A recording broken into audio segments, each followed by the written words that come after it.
Hello and welcome. I'm Bill Wake. We're here working on a program to compare musical tunes, and we're at the point of a new analysis we want to do that basically takes a set of songs that seem similar and finds which note occurs first, second, third, fourth, and so on, and then just counts across the songs how many of those are. So it looks something like this. We build up this big chart like that. Let me get the details. Okay, so the row names, those are the scale degrees. So it's saying if you have a musical scale like C, D, E, F, G, A, B, C is first, D is second, E is third, and so on. If it's the key of G, then it's G, A, B, C, D, E, and so on. G is first, A is second, B is third. And so even if two songs are in different keys, the scale degree can be comparable. It just means you're playing it a little higher or a little lower, but you've got the same relationships between notes. All right. And the measure is in that top row header or column header. I can see I'm switching these around already today. So, it's going to be one of those days. The top column header. So that says measure 1, first quarter note, measure 1. That looks like a 2, but it's a 1. Second quarter note, measure 1, third quarter note, measure 1, C, meaning common, 4 time, fourth quarter note. Okay, and so on for the second measure and the third measure, and so on. And up top, they told us which tunes they're looking at. All right, and then inside the cells, we put how many times that occurred. So let's take 28. Okay, so the 1 means it's in the scale degree. It would be in the second octave, so it'd be like the 8th higher than the bass note. And at the start of measure 2, it occurred 28 times. All right, so every one of those says, okay, 28 times we had that note, 10 times we had the 7th of the scale, 35 times the 6th of the scale, and so on. And then the most common one, we've got a dark box around that, and that's just the biggest number in the column. So most of the versions he has start on the 5th of the scale, or use the 5th of the scale at this point. I guess most of them start I'm looking at row I, column, up to, or whatever that says at the top. 87 is box. So the most common starting note is on the start of the scale. Okay. And between all these, we get, he hasn't consistently drawn it, but we can make a graph that shows kind of mode to mode to mode to mode to mode where we go. Now, for us as programmers, we also realize, or, a little bit of math, the mode, the most common value, there could be two of them, right? Because two songs could have, you could have had 66, that's the 180 I'm pointing at. You could have had 180 other versions that started on the 6th note or the 4th note instead of the 5th note. All right. And so there could be two modes, and we'll have to figure out what to do in that case. Okay. So our goal in the totality of this is we want to figure out all these scale degrees and where they are, and build this table and then graph it out or display it. Okay. And that'll be a challenge. I don't know. I'm going to try and do it this week. We'll see how it goes. I think I feel like I've worked through the hard part, which is this thing of scale degrees. So here we have the major scale in the middle there, C, D, E, F, G, A, B. Okay. If you remember do, a, dear, it's do, re, mi, fa, sol, la, ti, do. Okay. The interesting thing is do, re, mi it is this sort of scale ID, scale degree. So do is the first note of the scale, re is the second, and so on. But if you're in a key, you got to know when I'm playing C or D or what. Okay. So first through 7th scale degrees, C, D, E, F, G above. And then in our case, these are all in octave 4. You have to pick somewhere that's like the starting point. So, back in our thing, there was, the previous page, you had the Roman numerals on the left. Those are the main ones. The 1, 2, 3 Arabic numbers above, that's an octave higher. And then the underlined Roman numerals are an octave lower. Okay, so we kind of care where these are in their octave for our purposes anyway. Normally the scale degree, you're just talking about, it's do, re, or mi, or first, second, third position in the scale. Okay. With this, we're worried more about the note names like C or D. That we're not so concerned about the pitches. So there's a distinction between notes and pitches, and the note, the way we're writing it, is sort of it's kind of, I think of it as the music theory spelling. So the note D, okay, you can write it as D, or you could write it as C double sharp, or you could write it as E double flat. They all have the same pitch, but they have different meanings, okay, because a D by itself, it's sort of standing alone in its scale. An E double flatted, that's sort of a weird thing that's saying, like we're really trying to flat our notes and get down there. And musically, from a music theory point of view, it's double flatted. It's probably because it's some odd chord being brought in or something like that that sounds like a D, but it's not a D musically, or music theoretically. All right. Now, keep that image in mind there, C, D, E, F, G, A, B, the sort of core scale. Let's extend it, okay? So we got C, D, E, F, G, A, B, 1 through 7. But if we go back, go lower, A and B say, well, there's 6th and 7th notes of the scale, but they're an octave lower. So I'm writing with minuses instead of underscored Roman numerals. I don't think there's like standards for this notion, okay? I've never seen the underscored Roman numerals for that, but as that, I may be ignorant. All right, and then notice the ones just past the gray, C and D, because it wraps around, and they're do and re, first and second scale degrees, an octave higher. And notice the octave numbers. The A, B, they're at 3, and the C, D, they're at 5. Okay, that only works for the key of C. Or, well, there are corresponding keys like A minor that kind of work the same way or whatever. But the fact that the octave number changes when the minuses change to neutrals, change to pluses, that's not the way it works in general. Okay, so here this is the key of E. So the notes are E, F sharp, G sharp, A, B, C sharp, D sharp, and then back to E. Okay, but notice the octaves underneath. The first note is a 4, the second, third, fourth are 4, fifth, okay? But note 6, C sharp, goes up to octave 5. And that's because the octaves are defined based on where C is. It's one of those, it's a weird thing. It's just sort of like kind of like why the scales start on C, but, we start talking about A, B before them. It's just like historical reasons, There's some reasons. I was looking up one thing because like they talk scale degrees 1, 2, 3. It's like, why didn't they talk about 0, And like, well, music notation started evolving, kind of hundreds of years before 0 came into common use in Europe anyway. It was Fibonacci is the person who really brought in Arabic numerals and got them popularized. We know him for Fibonacci numbers because it's like one of the first recursion examples you might see. All right. Anyway, a lot of our arithmetic might work easier if it was zeros instead of like this, but it's the card we're dealt. All right. But the key is we got E, F sharp, G sharp, A, and B are in octave 4, and C sharp, D are in octave 5. But we'll have to adjust because for purposes of their scale degree, C sharp and D sharp are in that sort of neutral octave. And also C sharp and D on the bottom there, on the far left, they are not, even though they're in octave 4 with the E, they're preceding it. So they really belong in the scale degree an octave lower. Okay. I didn't do any programming on this, but it just was one of these things that occupied my mind for a couple of days. Every day I got up kind of trying to think through how this works. All right. And so I think I have a way of making all that come together. All right. So my sort of algorithm I'm defining, I'm going to have to adjust something, but it'll give us the idea. So what I've got, the sort of the center there, C, D, E, F, G, A, B. Okay, that's the list of note names.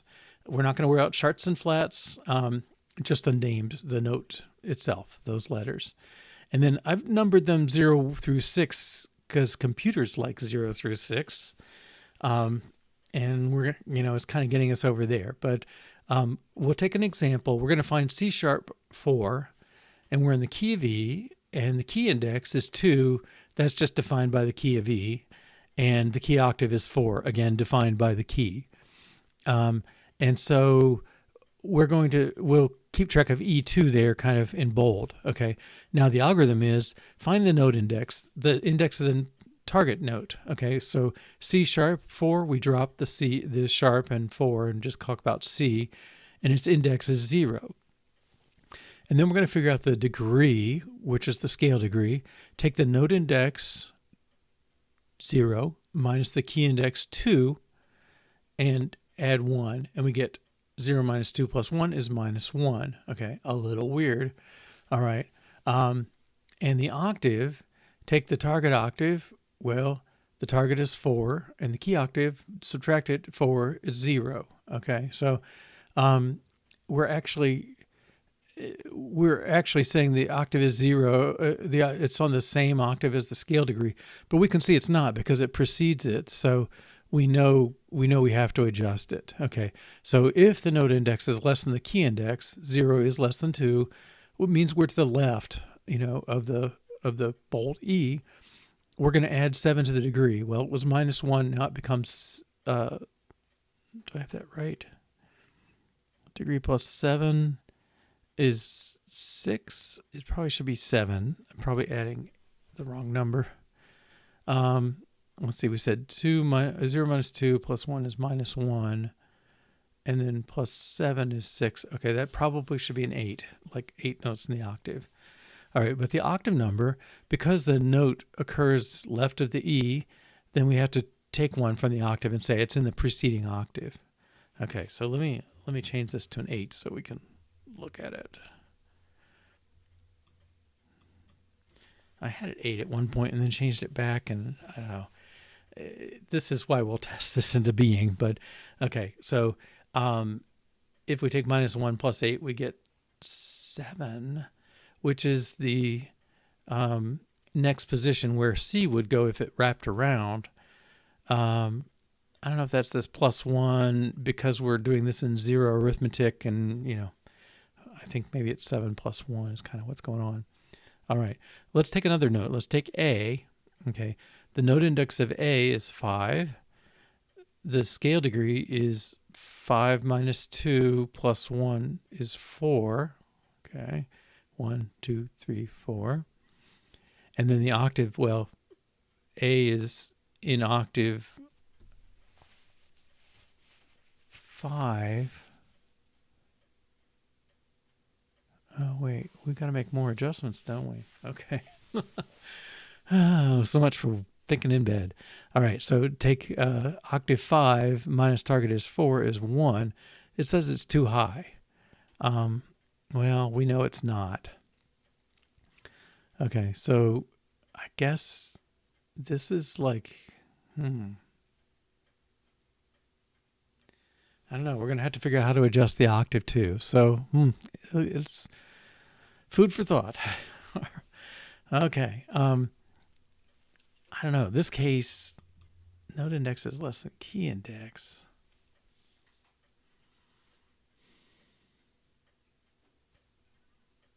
Oh, wait. I should take 4. We should take a 4, and then it'll be 0. That should be the same. Okay, I think we're okay. If I did have a 5,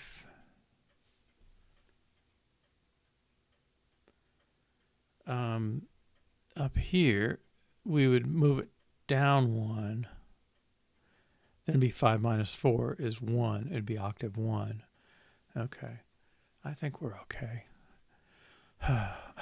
But like I said, it was several mornings of chewing over this thing.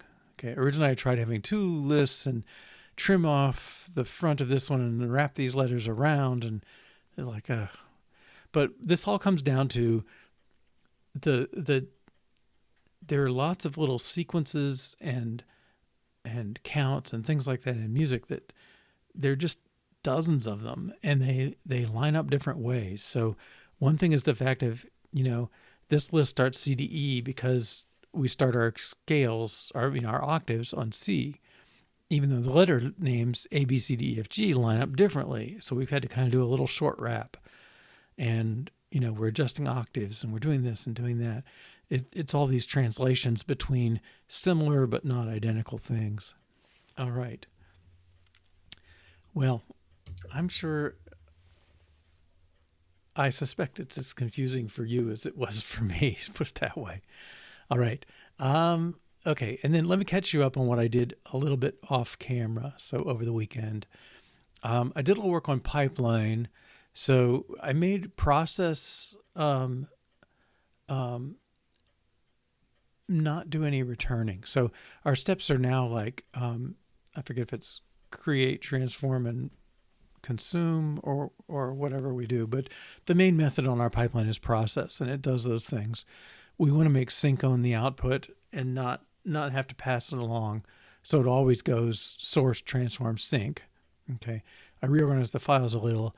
I renamed report view to sync view and made it pull information from the sync rather than maintaining fields that pulled it. And then, we don't take packets for source because it's the one that provides them, and we don't return them from sync because it consumes them. We made our pipeline show that. In the statistics report, I added measure counts and note counts and averages. And then for the start of this, I'm calling it melody average, but I think the name will migrate over time. You can see it already has because I was calling it average tune at some point. But I created the stage for it, and the report already exists because sync view is generic. And I gave it the time left calendar icon. All right, so let's run it and see what we have. Okay, this will work. Let's open no scale and ABC. All right, that's our nice big file. We'll run that. That still looks fine. I guess I made another little change. If the report, if it hasn't run, it doesn't show anything down there. I guess you can see that here, statistics. Okay, we had been showing just the title. All right, now let's see the statistics. All right, here's our input file, 39 tunes, 587 measures, average 15 per tune, 2,600 notes, average of 67 per tune. Okay, and I don't know, 2,600 divided by 40. Well, if it was 2,400 divided by 40, that'd be 60, right? So that's plausible. All right, and I put this in. You can see that icon. I didn't have one that kind of graphed up and down. Maybe I can find one, but this sort of suggests a table in the rows and something going on. So I'll live with it. But if I run it, we don't get anything, just TBD. Okay, where to begin?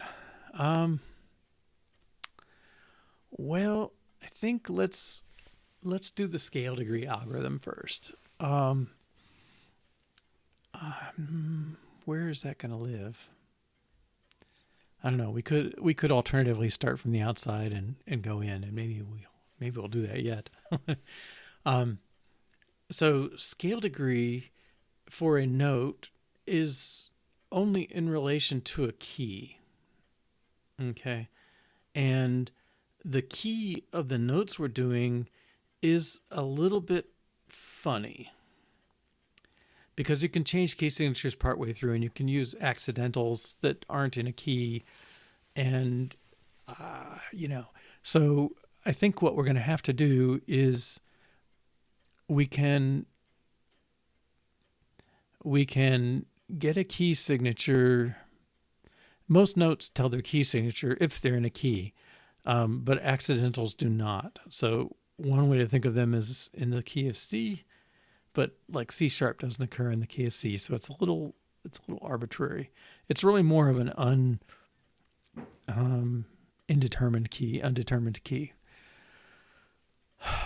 But I think what we're going to have to do is kind of carry the key through, even as it may change. I don't know how we want to do this. I mean, for a given key and a given note, I think we can pretty well report the scale degree. I mean, given some approximation of that algorithm I showed. But if it changes key, I think we're going to change the key we're reporting from. And maybe if it has no key, we just pretend it's in the key. Maybe it's in the last key we've done and default to C if it's not. I don't know, something like that. But that tells me there's sort of, given a key and a note, what's the scale degree and the octave of that scale degree? We can figure that out. How do you get the key? That's going to require some thinking as we go through, um, our melody, our tune. Okay, let's get tune up here. Okay, tune has measure. Okay, it has notes, which returns array of symbols, but I think we can't. I think we actually need to look at the measures. So I think at some point we'll probably have to make it provide the measures. In a way, that is happening in here already. We flat map the overall thing. We could provide the measures with the notes here, I think. Okay.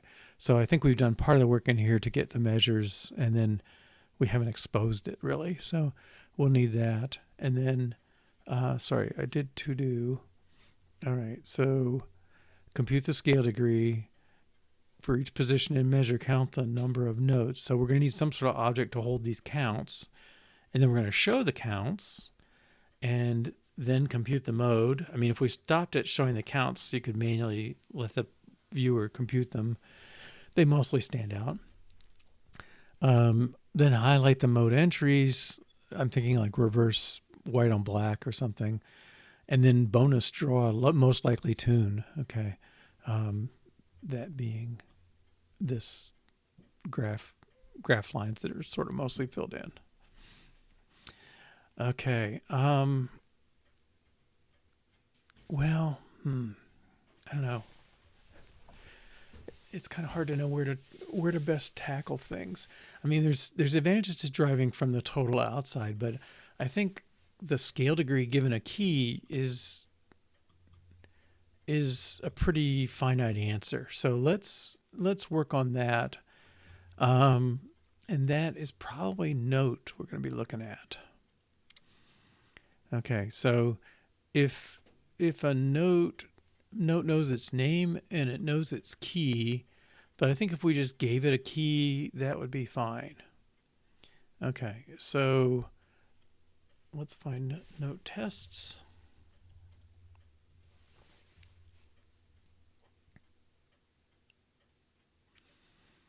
All right.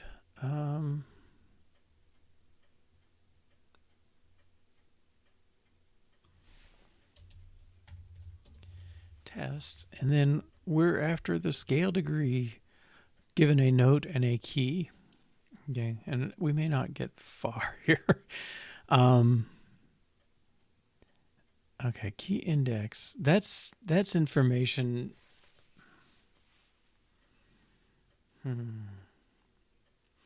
That information is fixed for a given key. We may have to do something for that. Okay, but scale degree. Let's see. I think a starter situation is probably closer to the C one, the C case. If they're all in the same octave, if the octaves and the scale degree octaves line up, then that makes it easy. So we'll start there. All right. So let's just say for do. Okay, and I'm going to mix do re mi. Hopefully you've seen the Sound of Music and got that earworm. All right, so we're going to take a note. Let's create one. Okay, we got key of C. This is good. All right, let's take the note C in the key well, it doesn't matter, but we'll take it. Okay, and if I say scale degree, and I don't know the best representation here.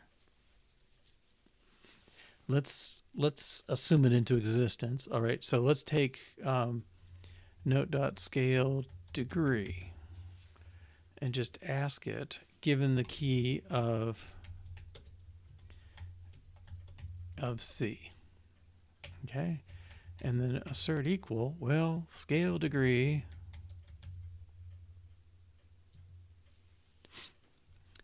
We can put the octave.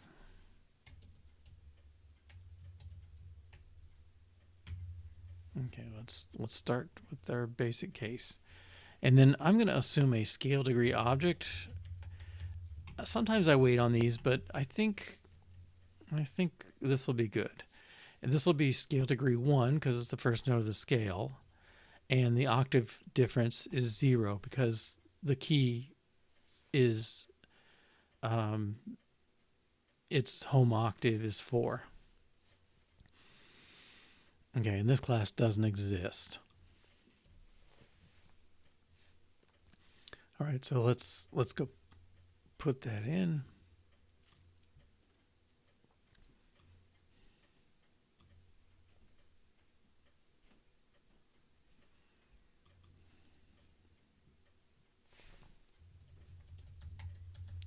Scale degree.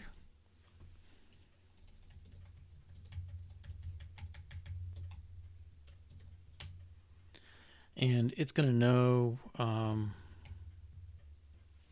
well, let's make them public for now. Or maybe we could make it private get.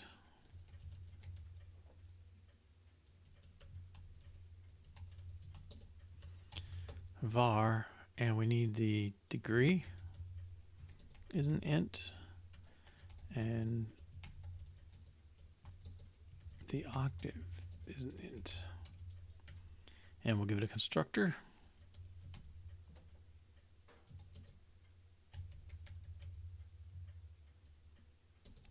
Event, and should we say the octave?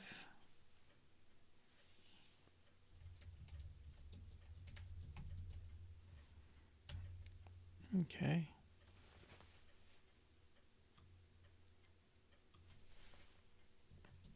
And let's just start with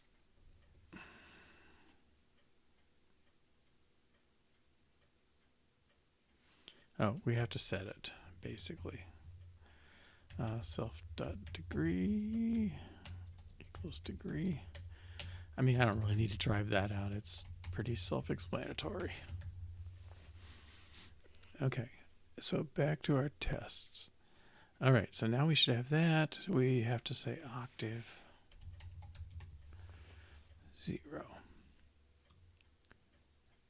Expected blah, blah, blah, key rhythm. Okay, let's look at note again. After accidental.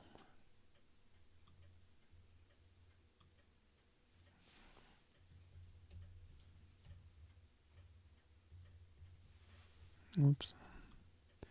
Note name, accidental. Okay, that's dot in key, then octave, before key.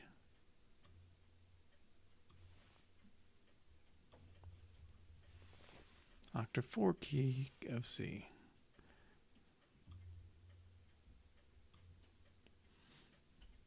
Okay. Right. Okay, so note needs a scale degree. And I think we'll make an extension.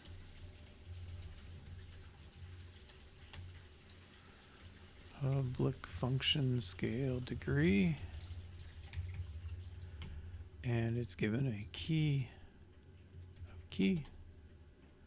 And it returns a scale degree.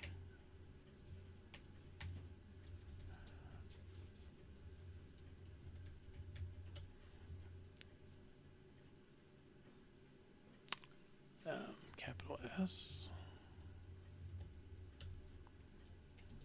And I don't think that it even doesn't even mean anything. It's kind of a junky return. All right, can we run? Oh, our things aren't equatable. Extraneous label key. I guess I can leave that out. Still sounds fine, but this part, scale degree is not equatable.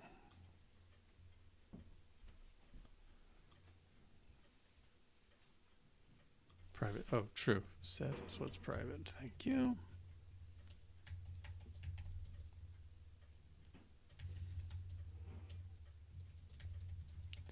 And I think it should default it for us, so that should be okay. Whoops. What do I know? Protocol scopes. Well, we're going to say it's equal if LHS.degree equals RHS.degree and LHS.octave equals RHS.octave.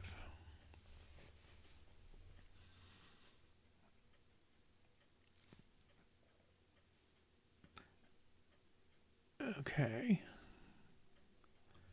I'm not sure why it didn't synthesize that for us.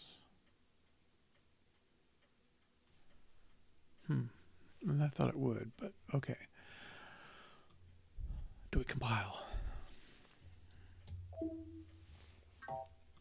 Octave, okay, sure.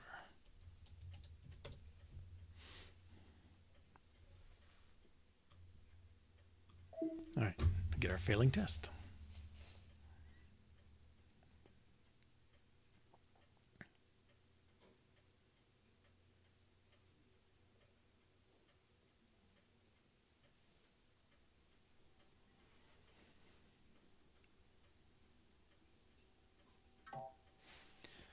Okay. Degree not equal. All right, let's give this thing well, we'll do custom debug string convertible.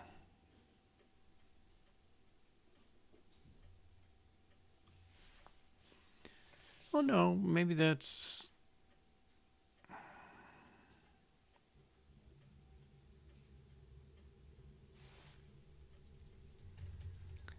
custom string convertible is okay.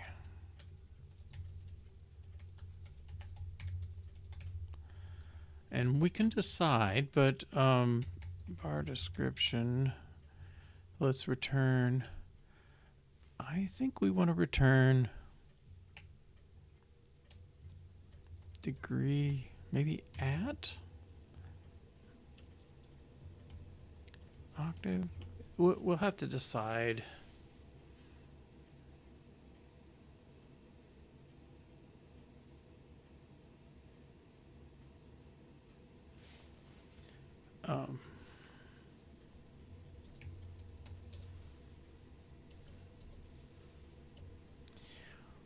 Okay.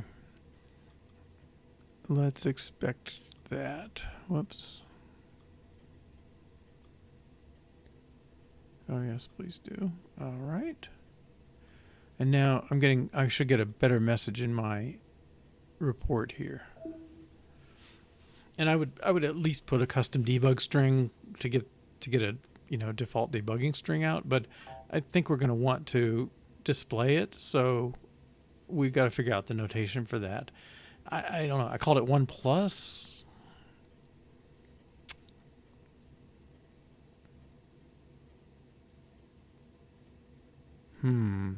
We will work on that. Okay, notice we're comparing the objects though, so we don't really have to worry about what the printout is. We can make a well, let's clean this up. So I think what we're doing is compute scale degree for note and key. And we want to refine scale degrees description.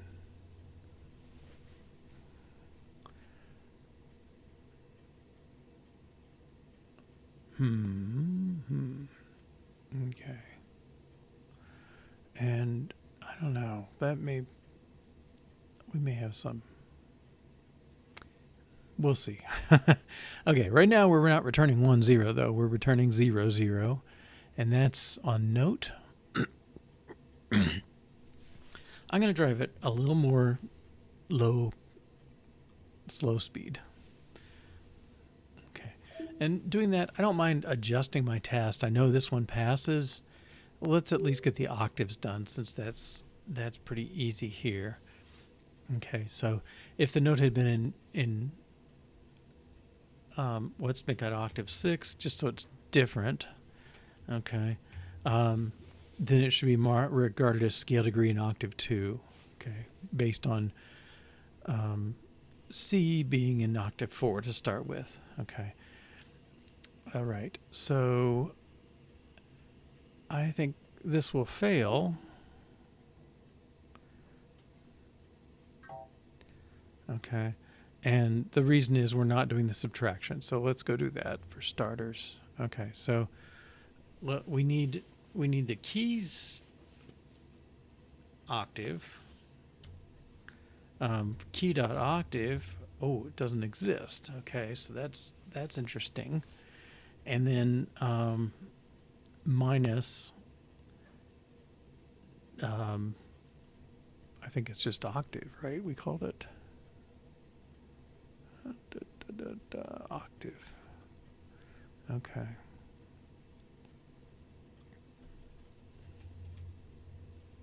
Sorry, I'm doing that backwards. Take the octave of the note minus the key octave, which doesn't exist. Okay. Key has no member octave. All right, so let's go find key. We're kind of having to play with a bunch of things, but octave,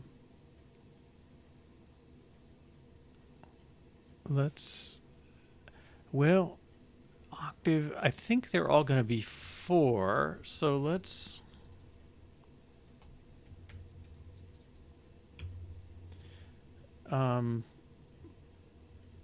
make this, oh, if it's let, it can't be changed, so public let. Okay, that's fine. Does that do it for the test? Note, now key dot octave should be defined. All right, good. And let's make sure that's there.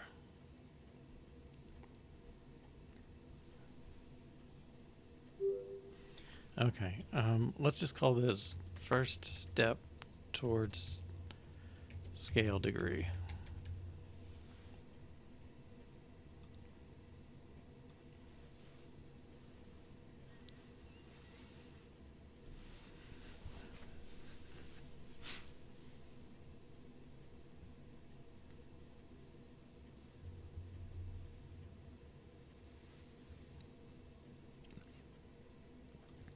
All right, and now I want to extract this out. Will you let me? Yes, today I can.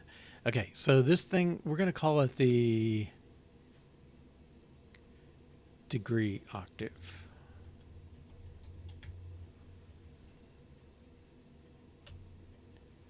Okay, now it's horrible. Oh, we need a return.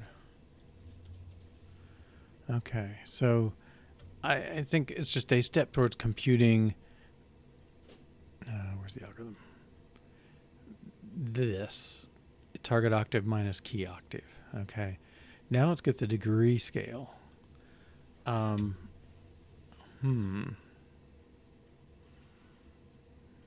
not quite sure who should own this.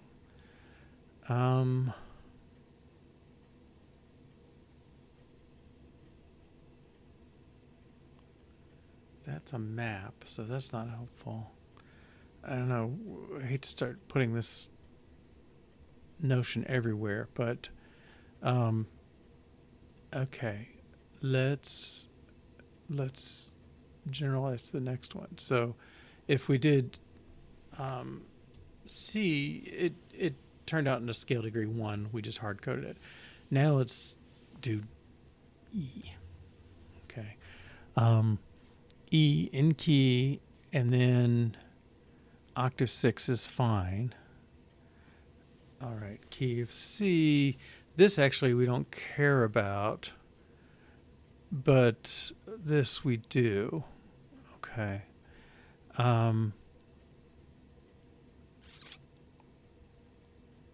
We'll have to prove that at some point too.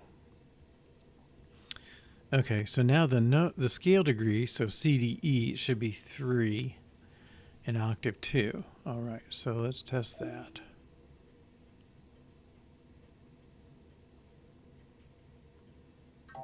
Okay. And again, we haven't subtracted, so let's do that. Let degree equal, well, note minus key plus 1. Okay, so the note index,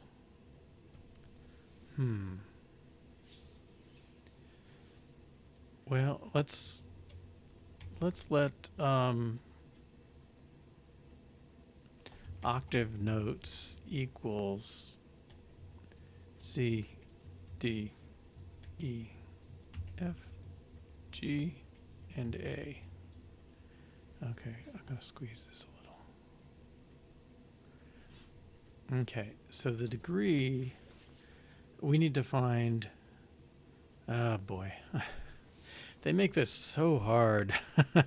Okay, but if we take octave notes dot index of, now I'm supposed to do something else different, to first index of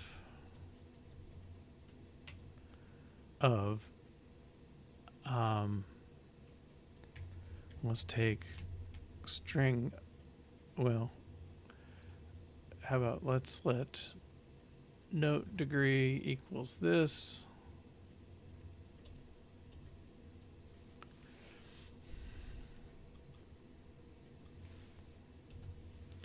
Okay, so find the first index of that letter. Well, what letter? Well, we're after the note name, which is a character, so that's why I'm putting it in a string.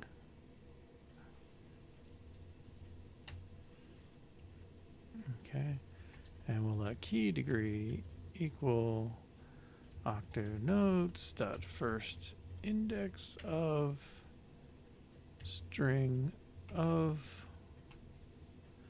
and then we got key here. Let's see how he takes his names. Key has name. Oh.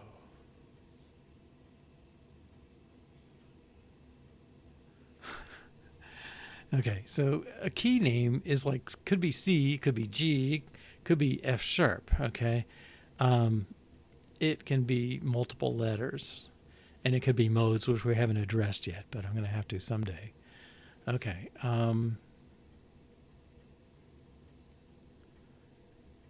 So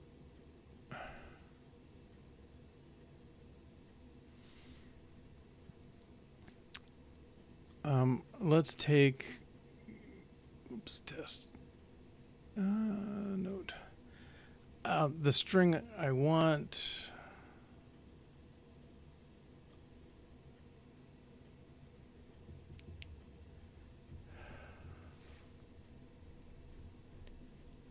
oh, can I do this? I'm trying to do it efficiently, I guess, and without working myself too hard here. I want to get the key dot name. Can I do sub-zero? I don't think so, but we'll see.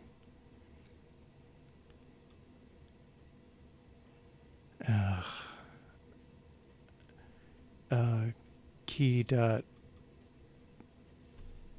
first name dot, whoops,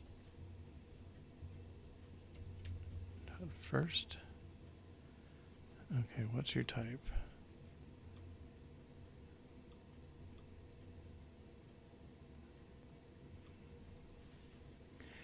Yeah, no exact matches in call. Okay.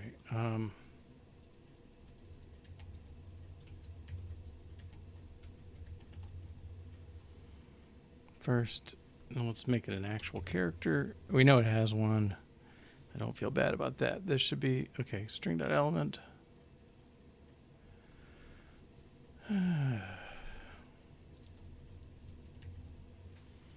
How's that look?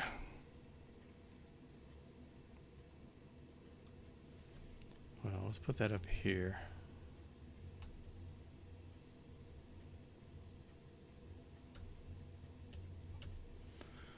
Okay, so find that in there as well.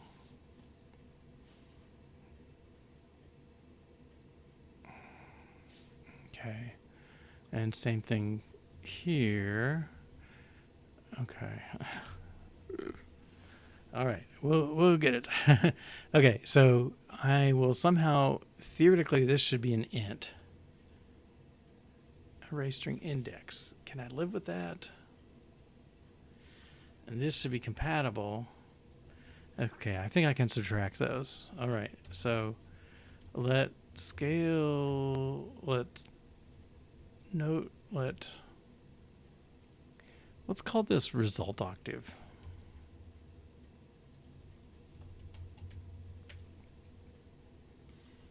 And result degree is, okay, we're going to take the note minus the key plus 1. Note degree minus key degree. Let's make sure that's an int. Oh, still an index. Can I add 1?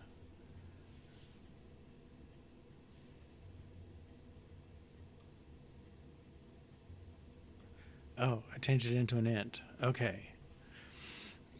Good. All right. So now we have the result degree, the result octave. Let's put this here. Okay. And run our tests.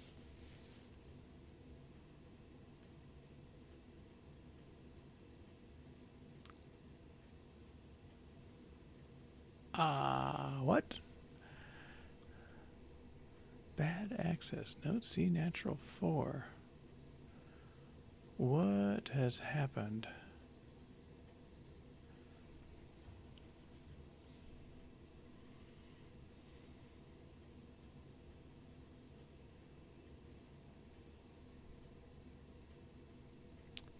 How? I can understand if scale degree, maybe scale degree is a problem. All right, let's start with note tests. Huh. Have I messed something up? Okay, I admittedly changed that.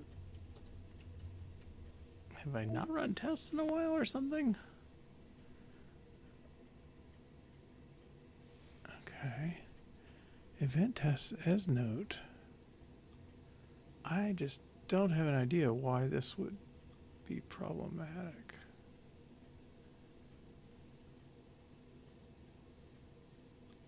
Event tests. C natural 4 as note.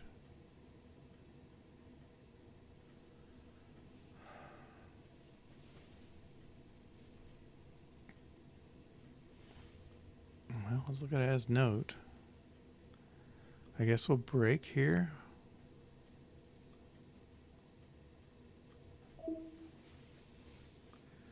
Work our way out, huh?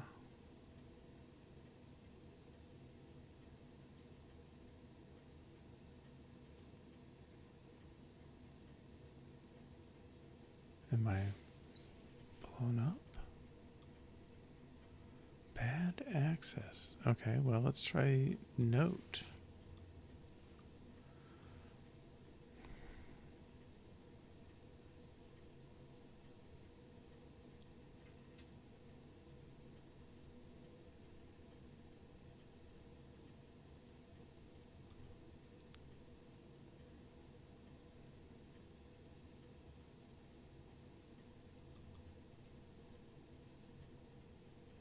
Run it again.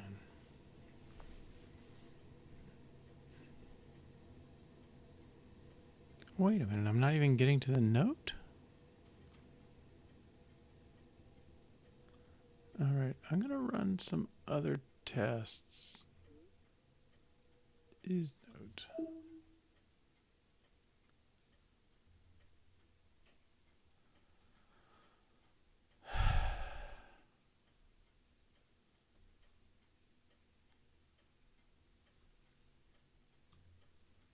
Let's get the note tests and run those.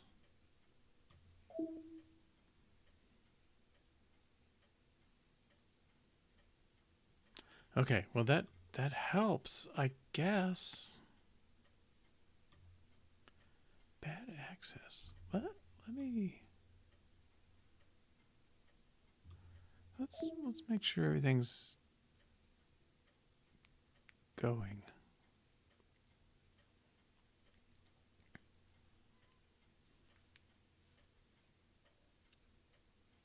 Okay, clean finished. Because I'm not even hitting the constructor. That just seems really weird.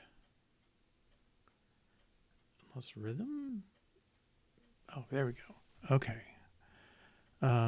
Note name C. Well, let's just step over till it blows up. Key.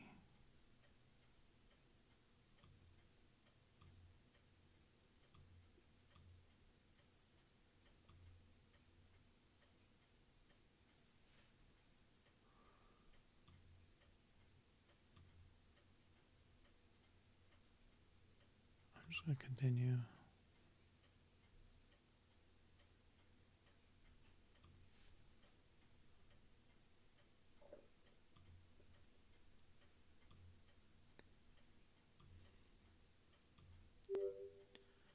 Okay.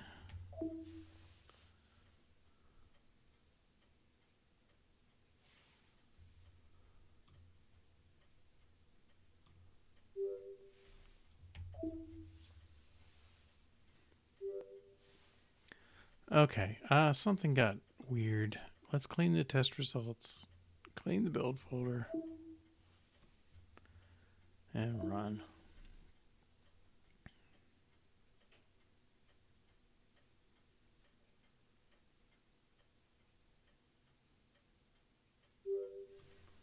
Okay, so I would say we've done scale degree in key of C.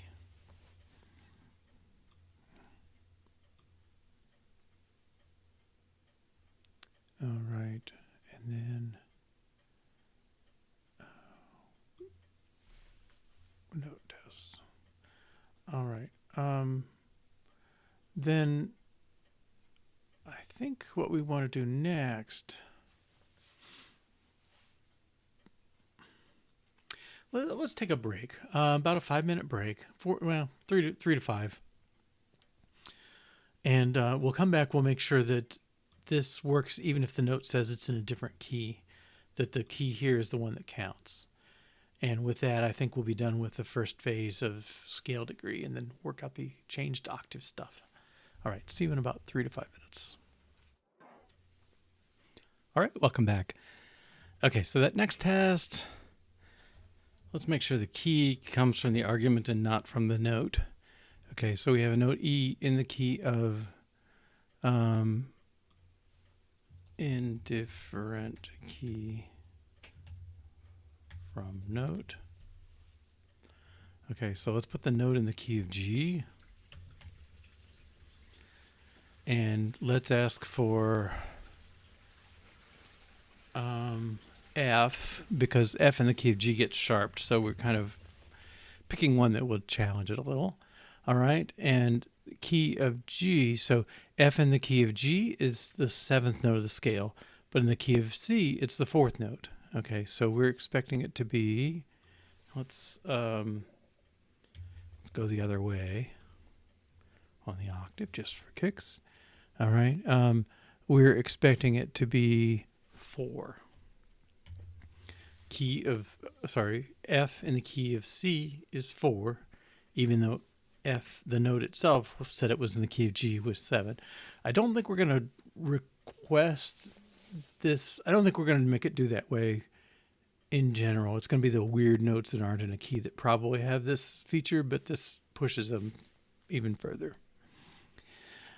Okay, let's see. So 4 minus 1, we think this will pass. We're already using the key in the code. Where are you, note? Down here, we're using the key's name, not the. Well, interesting.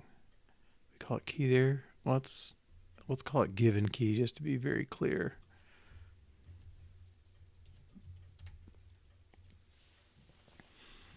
Okay, and make sure that's still good. I don't think we need this type either. Okay. Yeah, so the given key is what drives it. We didn't take the other key. Okay. Good. All right. So scale degree is determined by the given key, not any key the note might have.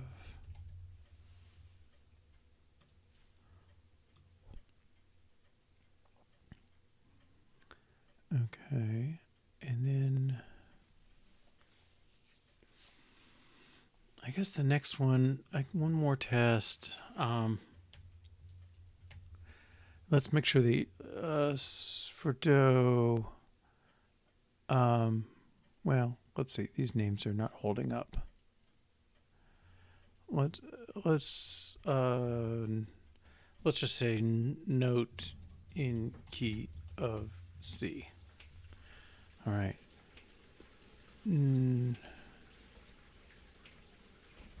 Scale degree when given key differs from note key.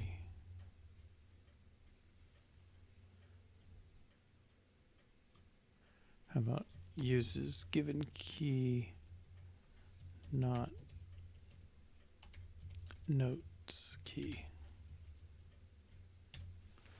Okay. And this one is scale degree for accidental in C. Okay, so I'm going to give us, let's take the note, let's mix it up. B flat. I'm not going to worry about octaves anymore for now on this. Okay, so B flat in the key of G. We don't even need the key. B flat in this scale should be a 7. Normally B without a flat is the note in C, but if it happens to be a B flat, we've musically said it's a B of some sort, so it's really in the 7th scale degree, even though it might seem like it's part of a different thing. Okay, and this octave is 0 because we're using 4. All right, and this should pass.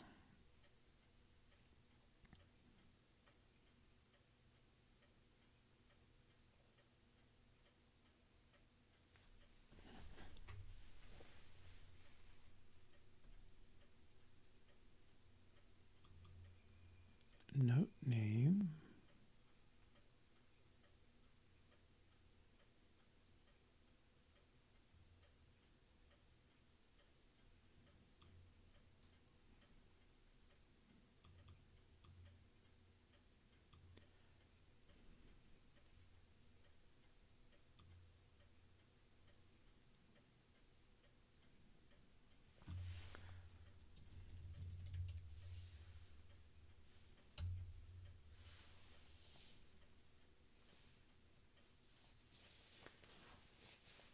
I wasn't expecting this, by the way.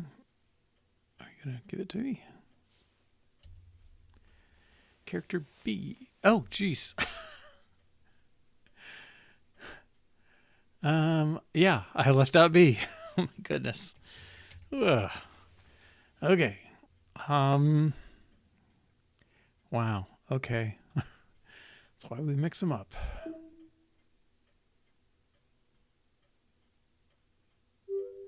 Okay.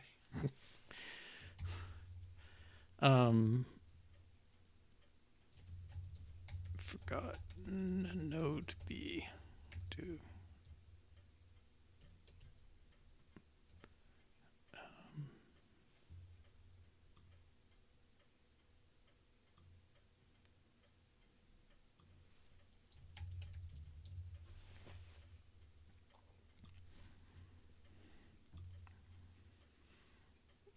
okay. All right. I think I'm gonna bust this test class up. Public class Note scale degrees. Do I have to make it of testing, right? ASCII test case.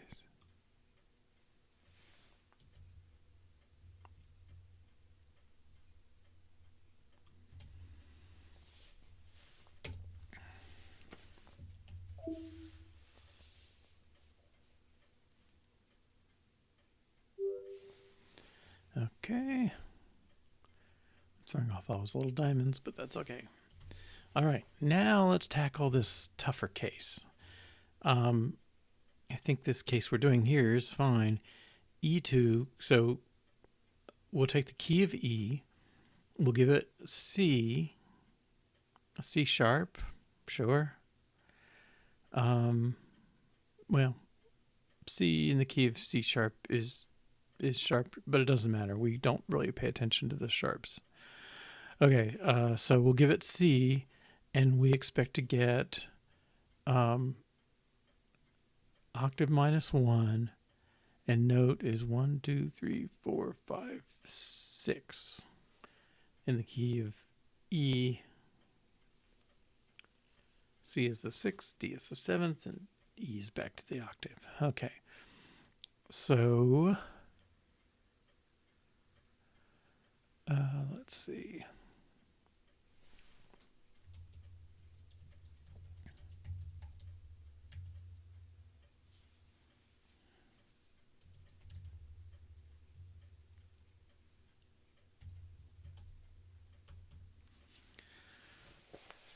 So what is this? It's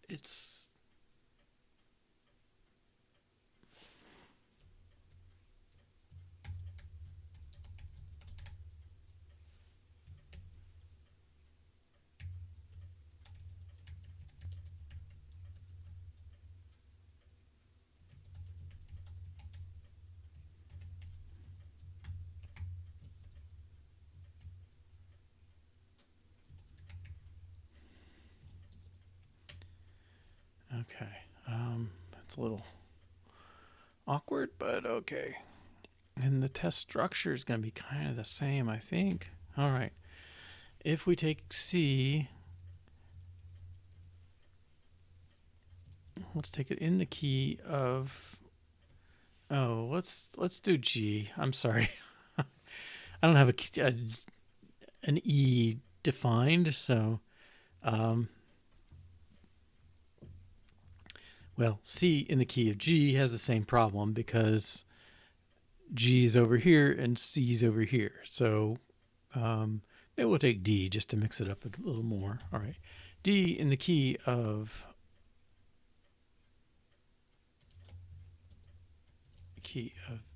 G. Okay. And the scale degree is note scale degree for the key of G. And we want to make sure that the result is, well, D is, G is 1, G, A, B, C, D, so it's 5. And it says it's in octave 4, but it's below, so it should be octave minus 1. Okay, and we're going to get some offs, right? I expect to get scale degree 2 and or minus something, minus 3. Let's see. G, E got minus 1 for C.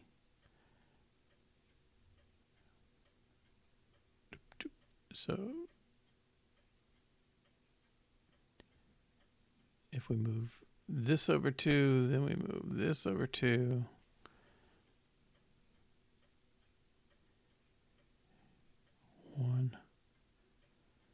I don't know. It's going to be negative. We expect a negative number, and we expect a 0 here.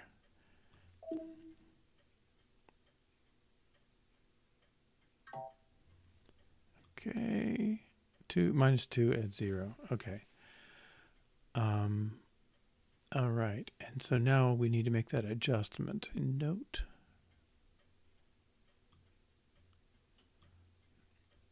Okay. So we calculated that stuff. I'm going to break it up a little differently.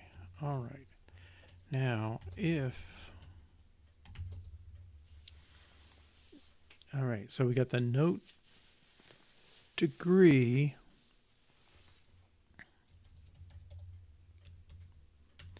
is less than the key degree.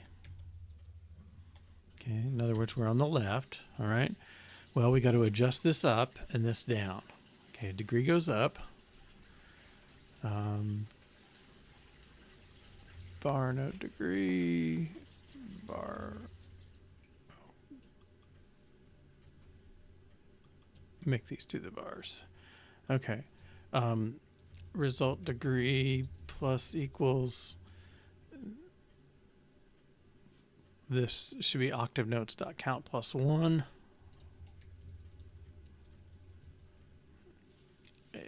Which is 8. Like the word octave kind of tells you there's an 8 involved. All right. And then the result octave goes down by 1 because we're claiming to be up in the octave with the key, but we're really below it. All right. So that's kind of what we did there. And I think that should do it. Oops. I don't know what Y does, but he runs the tests. Okay.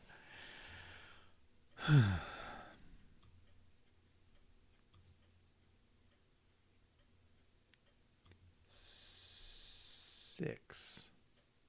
G, A, B, C, D.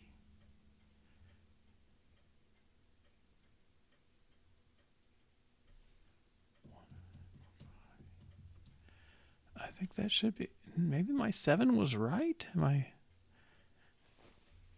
Did I leave out B here? No.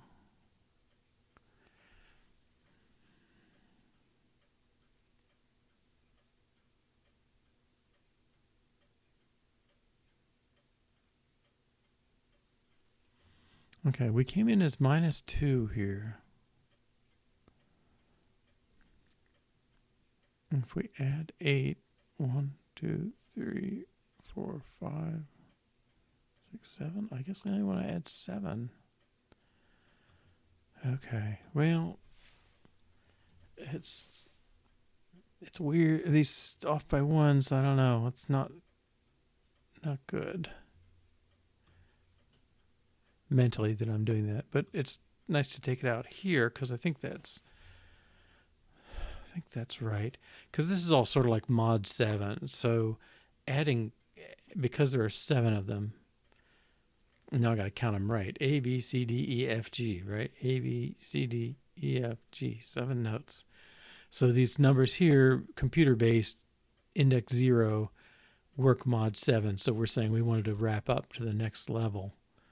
Okay, we can think about making another copy here. C, D, E, F, G keeps going. It would be 7, 8, and so on. Okay, and then it's already +1, so I think that takes care of converting it back from computer to the other. All right, but I don't know if I'm talking myself into it or not. Okay, let's make,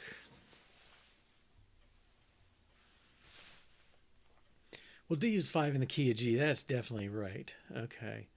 And E is 6. Oops. E is 6. That should also pass. I think I like the 5 better, though. I don't know. That's the musician liking their 5ths, I think. But okay. Everybody back to normal. Okay, so we handle scale degrees for keys that for keys whose octave doesn't line up with C's. Okay. I think we're good.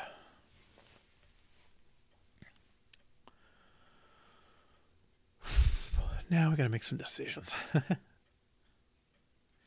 Well, that took longer than I thought. Let me put that 7 back in here. Okay, good.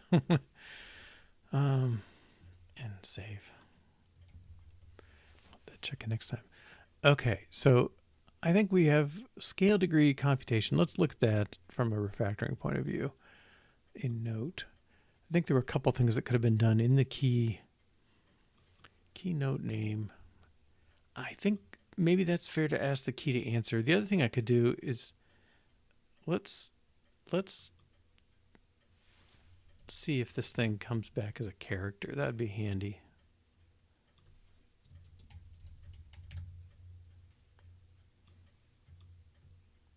He does. Okay. Let's make this thing an array of character then. Now we can take string off. And same thing here. First of keynote name. All right, let's make sure that's good.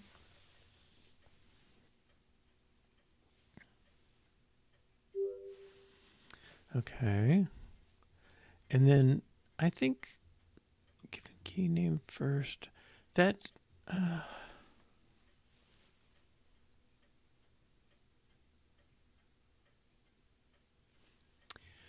let's see the note.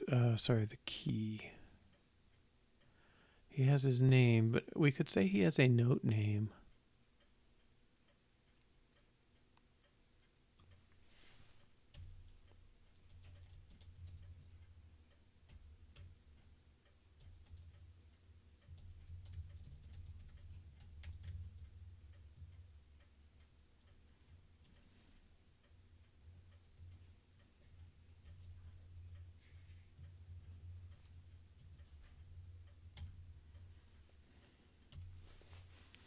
Note name, and that's going to be key.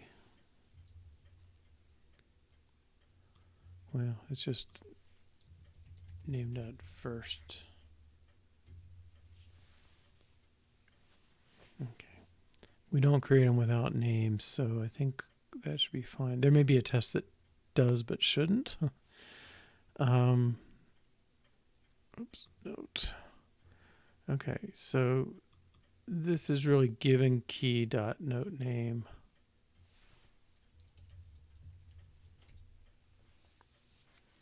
Okay, pull a little bit out. Octave notes, first index of note name, of given keys note name, set the degrees. Yeah, I think that's okay. We can pull these up. I don't think anybody else needs them, but in case they do.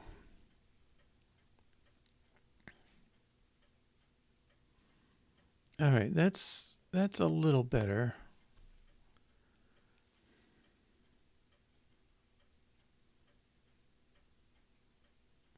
I don't think I'm going to worry about that repetition there with octave notes first index. I'll live with that. Okay. Oh, okay. Let's not pull it up. It's a let. It's not going to hurt anything there. Okay. Good. And I'm happy enough with that. Here are the notes. Find the note name, find the keys note name, compute the result. If it turns out you're to the left of the key, then adjust it and return it. Okay.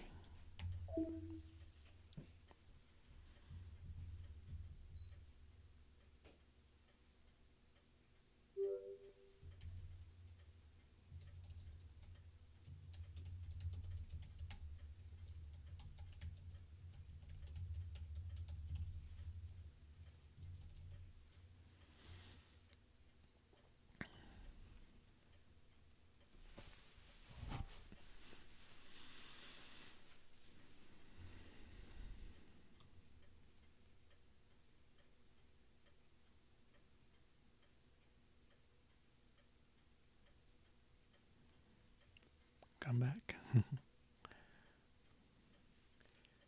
The stream still seems to be going, so we'll just take that as given. All right. Let's see our list here. Compute scale degree for note and key. We've done that. Melody average.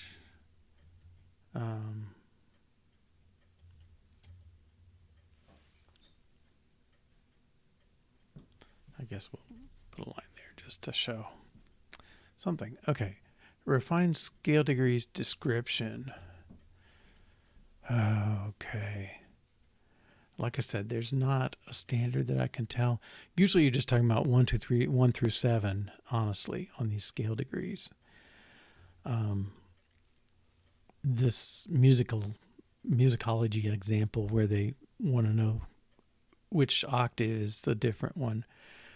I guess I'm going to say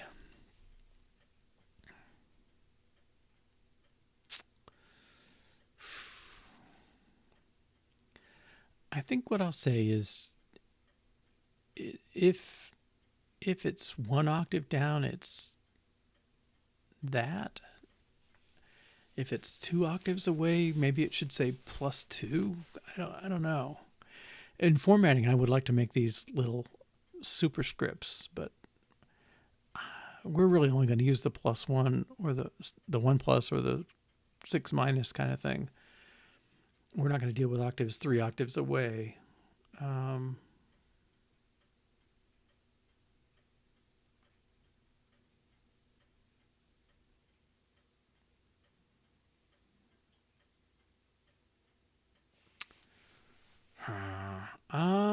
Okay.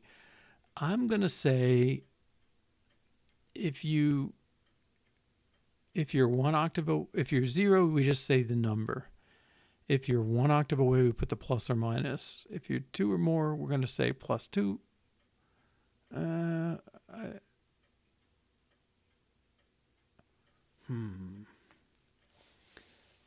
or -2? That's going to sound weird. Could I do ++? Maybe that would be better. Let's do it that way. It mostly won't happen. Okay, so scale degree. We don't have tests for it yet. We created that class as part of this. Let's sort these again.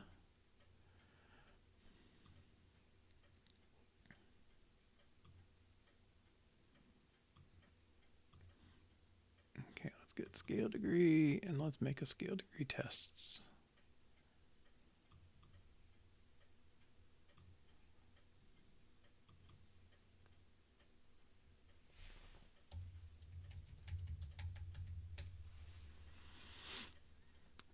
Okay.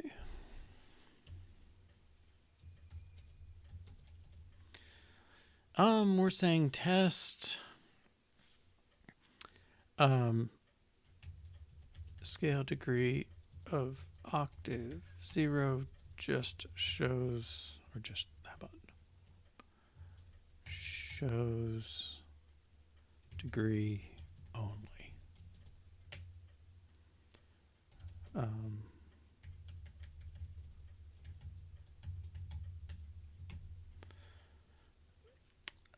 5 octave 0 and whoops.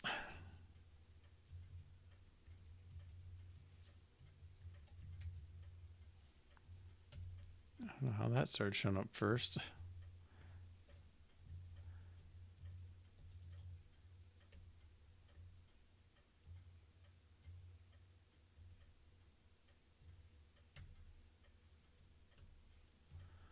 Okay. We want to take degree dot description. Should be 5. And we're expecting, whoops, cancel. Here's your test.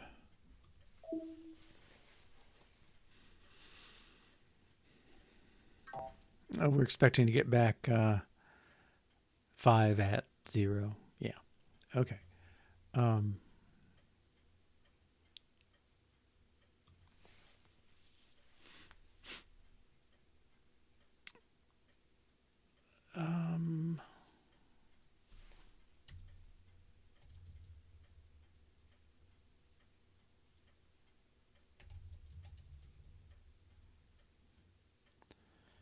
If octave is 0, we're going to return an empty string. Else, currently,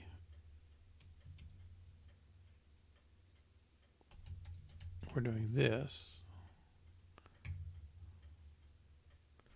Yeah, well, I don't really like putting the type in there, but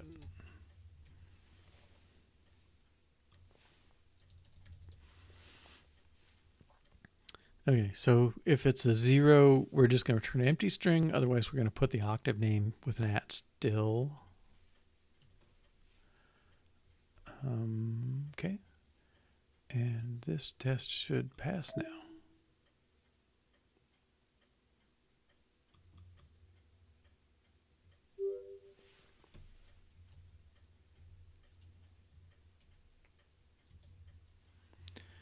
How about degree of positive octave?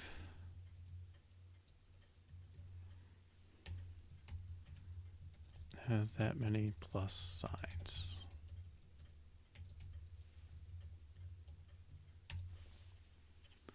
Okay, octave 3 should be 5 plus plus plus. And this is going to fail. We're going to get our @ 3.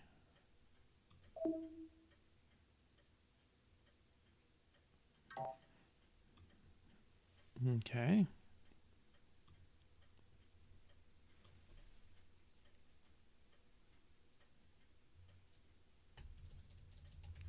So let's start with empty.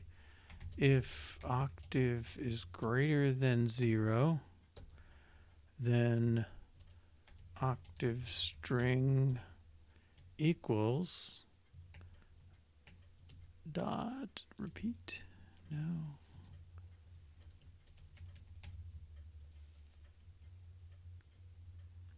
I know there's a repeating. Yeah, there we go. Repeating plus count is octave.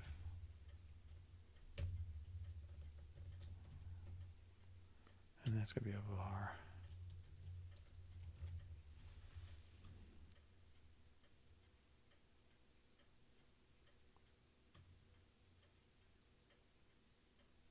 Okay, we may break some tests with this.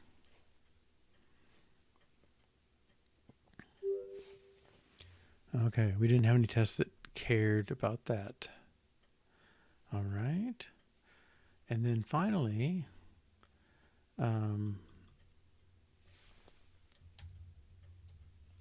scale degree of negative octave.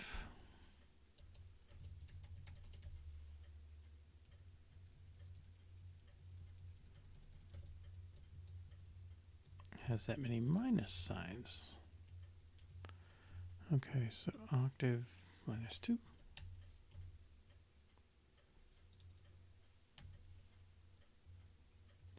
Okay. And this will fail. It'll have just the 5, I think.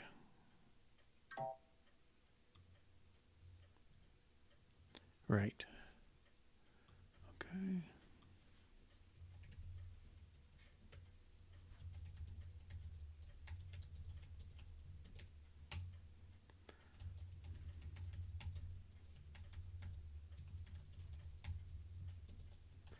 Repeat minus count is minus octave.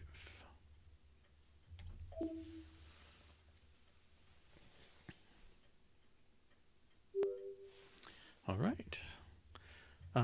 Make scale degree plus or minus for octaves not equal to 0.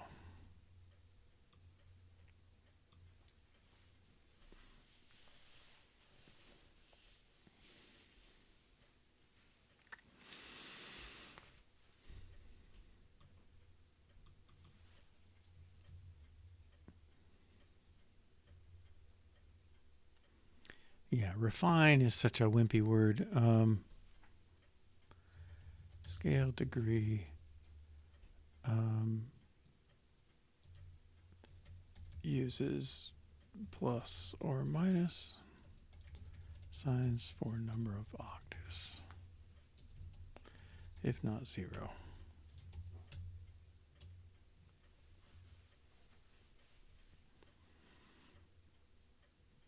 Okay. Compute the scale degree for each note and each measure. For each position, count the number of notes. Show the counts in a table. Compute the mode. I want to skip ahead to the UI a bit. Maybe we can make sure that whatever we produce fits what it needs. I don't know. I mean, one of the things I think is this table, it's kind of an oddity of the way sheet music has arisen, but it reads across. And in a way, I think we would have been better off if this were turned sideways, more like a piano roll, and we can see, we could see the stuff coming down the page. But yeah, it's a little late now, Bill. That was helpful advice if you'd started 1,000 years ago, maybe. But okay. The columns here, the thing is, it's kind of transposed because the degree of the scale, it's like, how high is it? I mean, it is higher here, but that's fine. But the natural computation is going to be measure by measure. Okay, but we can see what we got to do. So show counts in a table. All right, and then I started a search. Let me see if I've got it anywhere here.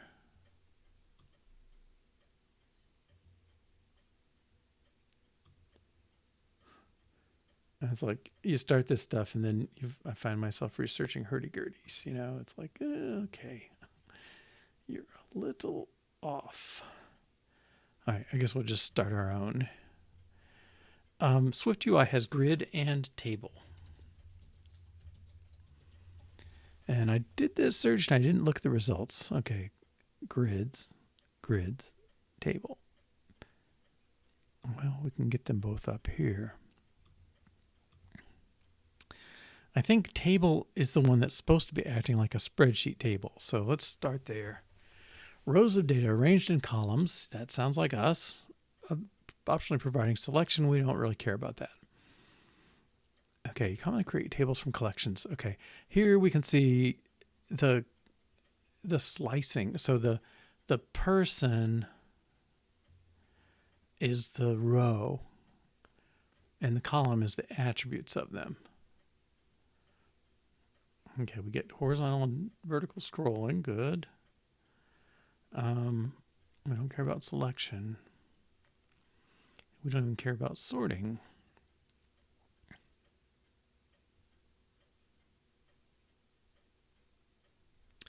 Yeah, so our rows, again, I think, like the row is the scale degree. Well, that has nothing to do with any of these. I mean, I guess we can do something, but okay. We'll have to structure our table to match, I guess, or do a transpose. Okay.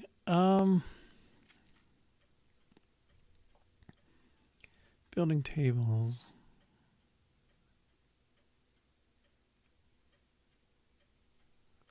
Creating a table from columns.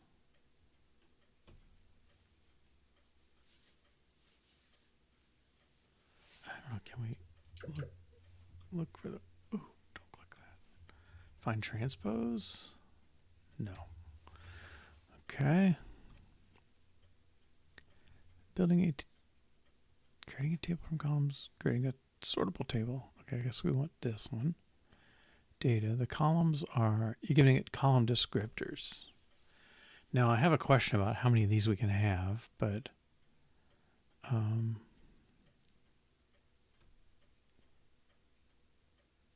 creating from columns and rows. Oh, you can only do sortable like that. Initializers.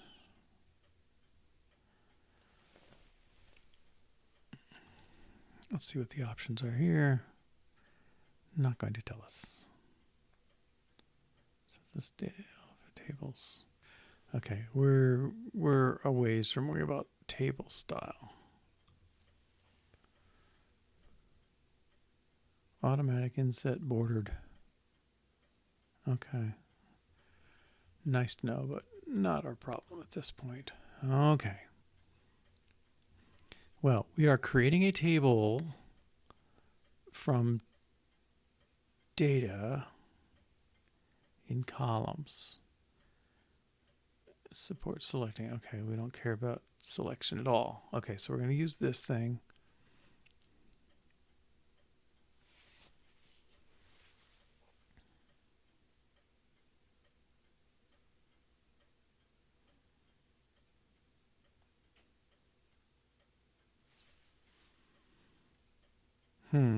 This kind of doesn't fit our sync view either.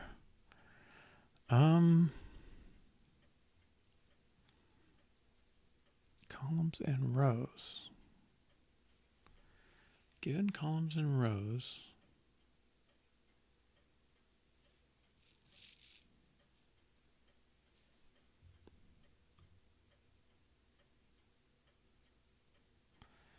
Value is rows.table row value.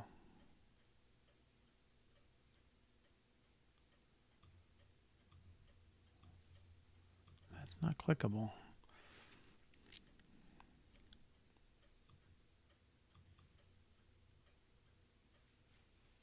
Why not?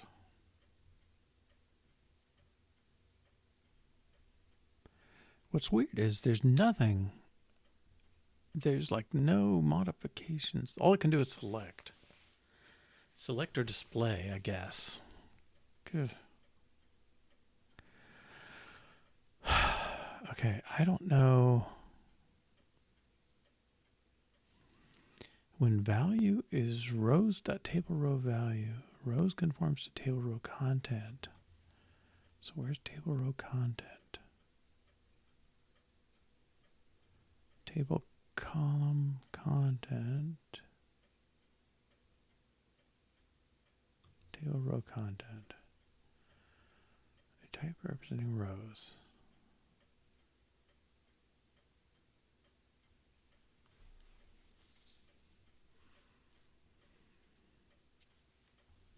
Table row body is table row content. Dragging a row.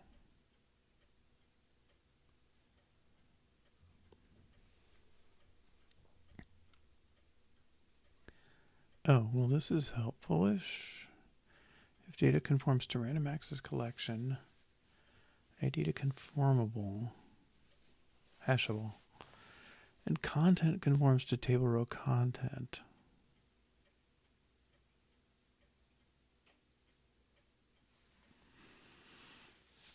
It allows sections. That's interesting. Table for each content.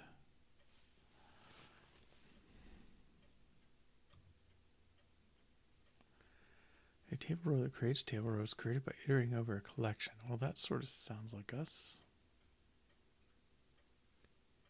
Use for each. Okay. Computes views on demand from an underlying collection. Good enough. Where's table in all this?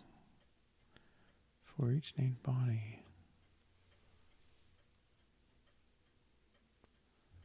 Wait a minute. Table row content. Okay.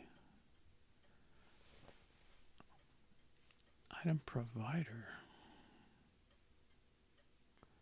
Find the row value. Associate type row value identifiable. I don't know if I'm getting in the weeds here. Table header row.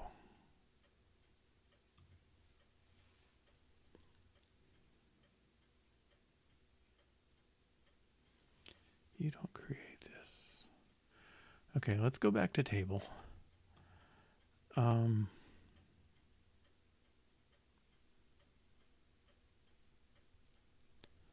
Okay, we just need the bare minimum. Okay.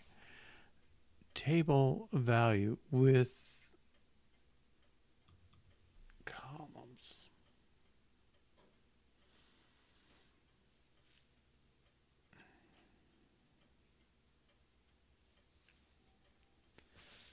I don't really want to force myself to create an array of things.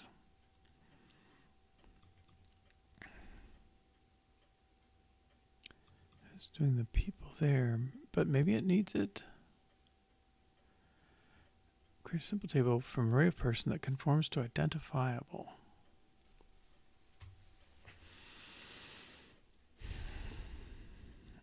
Now it's an array because it's ordered.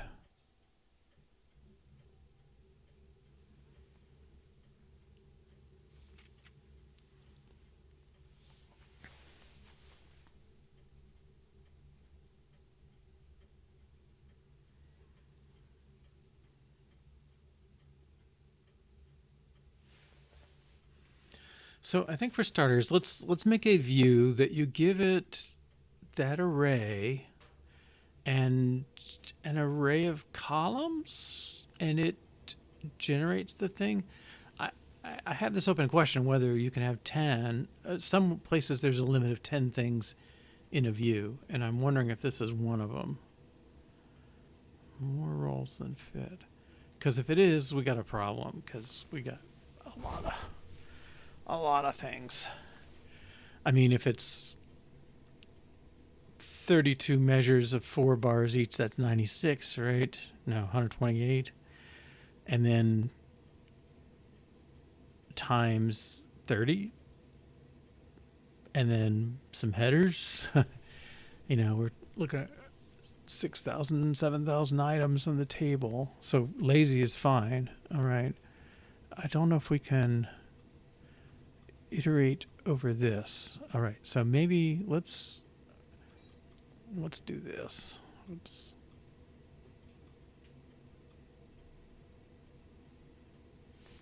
Copy that. Go back to our playground.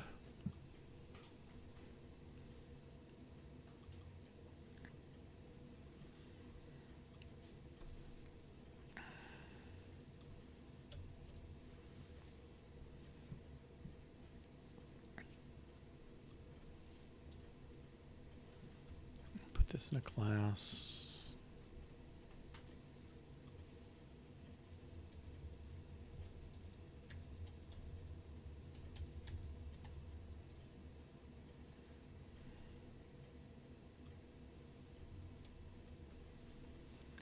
Okay, this body, and then we'll do the playground thing.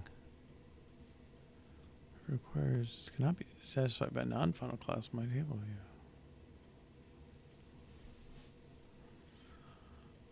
view. What requirement make list? Oh, struct. That message could be better. View must be a struct, not a class, would work fine. Okay, and we'll take this little guy.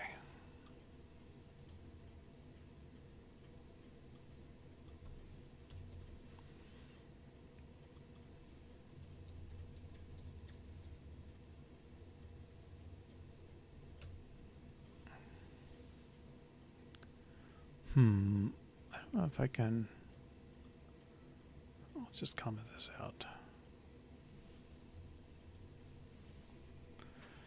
I think that's my demonstration that I don't know what I'm doing with types on matching types to views.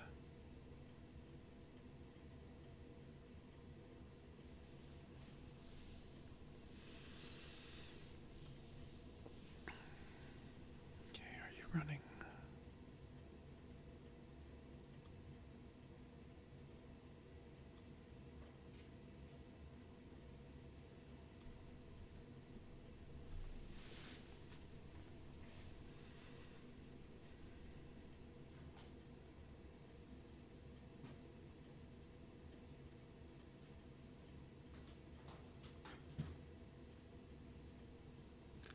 Okay, that is promising.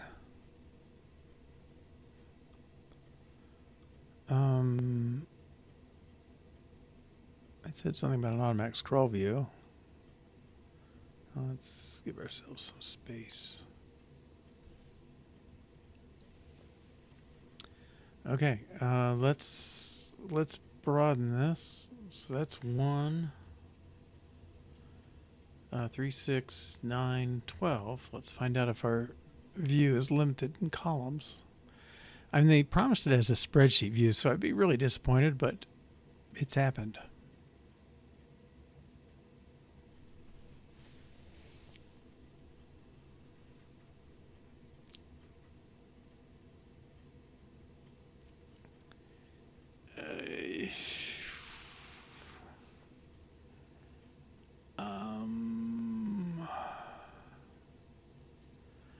that's sort of the indication.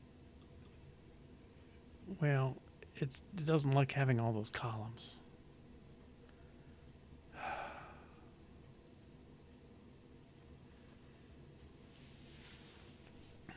Okay, let's try a different way. For each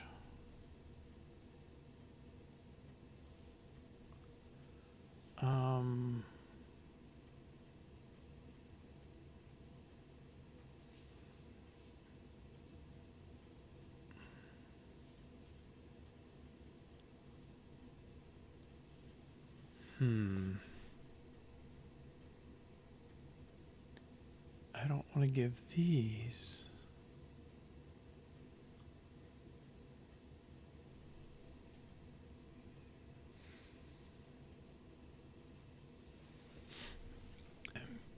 Can for each do it?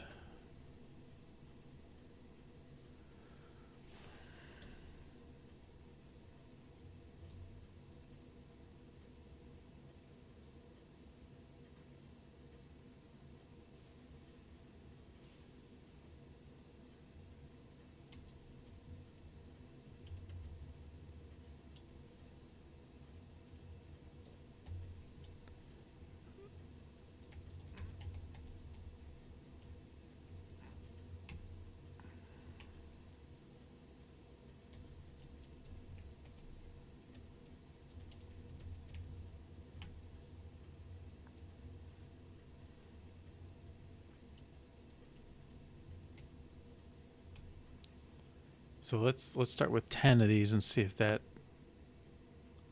makes any sense to it. I'm afraid it's going to put them all in one big column.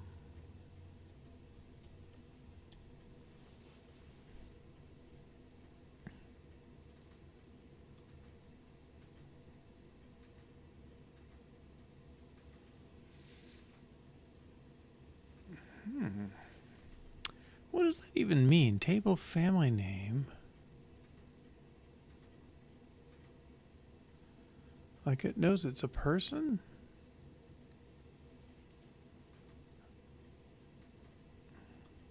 Oh, table over people. So it's got that in scope.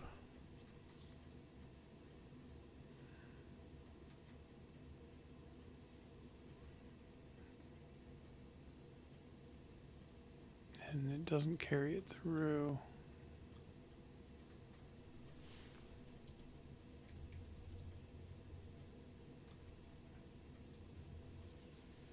Person slash dot self.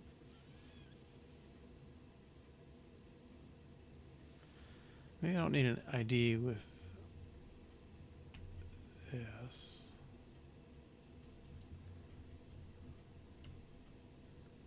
Because person's identifiable.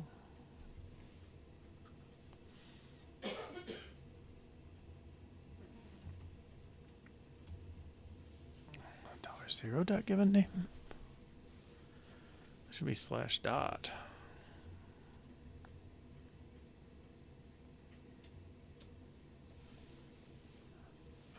Person.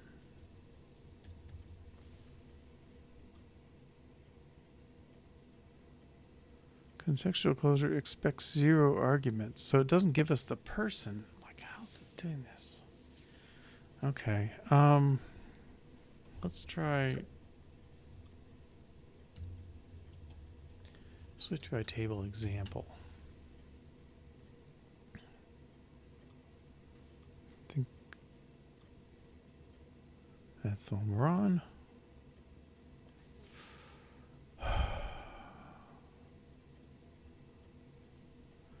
I didn't see anything about the limitation of 10, but it seems to exist. Okay. Swift tutorials.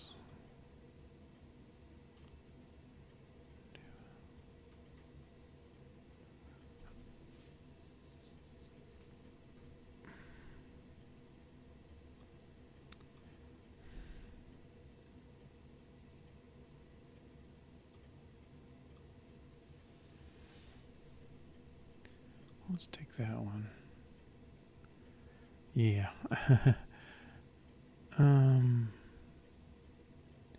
list structure.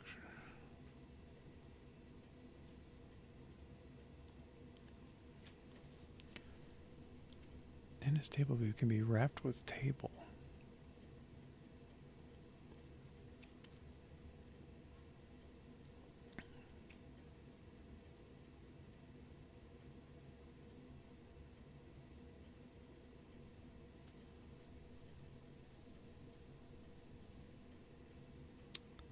Ugh.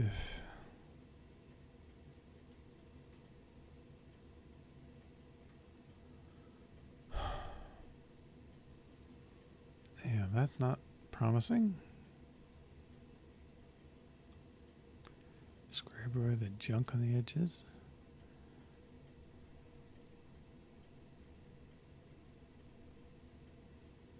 A list view.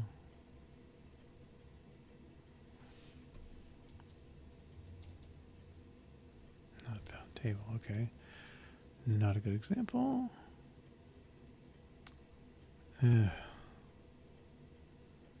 Lists and navigation. This doesn't sound like tables.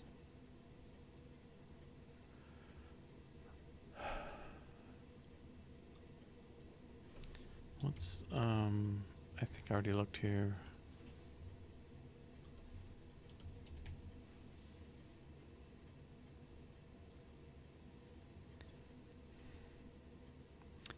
Unfortunately, I don't think he provides a way to restrict.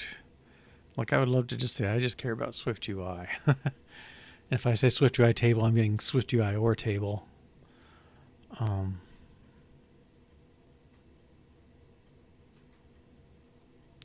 mean, UI table view is pretty elaborate.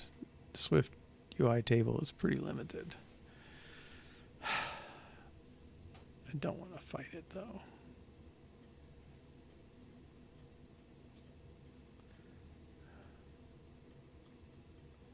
We're back here.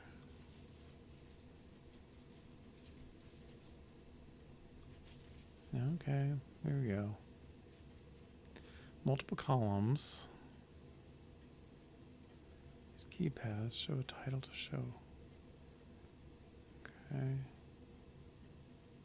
Yeah, he's got a fixed size.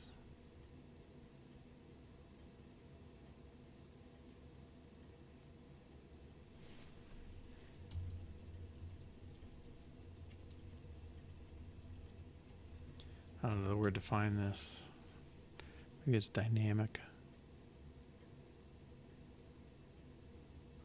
Ooh, that's what I want. Yeah.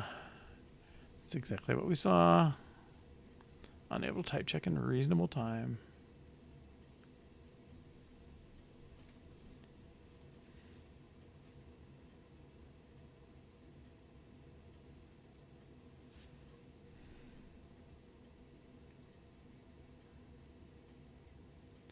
Explicit with the value, type information in the table column to give it some help. That's still 10. Once you add group, you need all tables to be within groups. But you can group them. Okay, well that's something, but they're static. Ugh. Table column builder, separate var with this result. Is a group extension that conform to table column content. Okay, this one's worth keeping.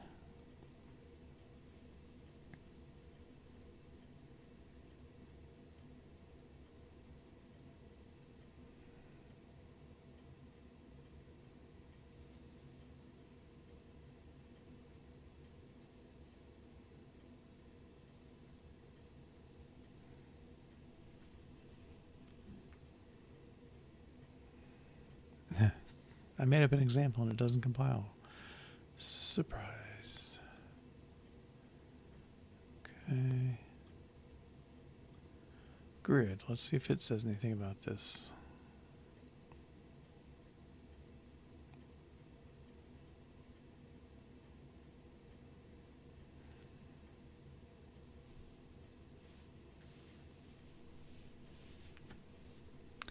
Well, I was happy when I saw table for each. Like, would that do it? Where was that? Table column.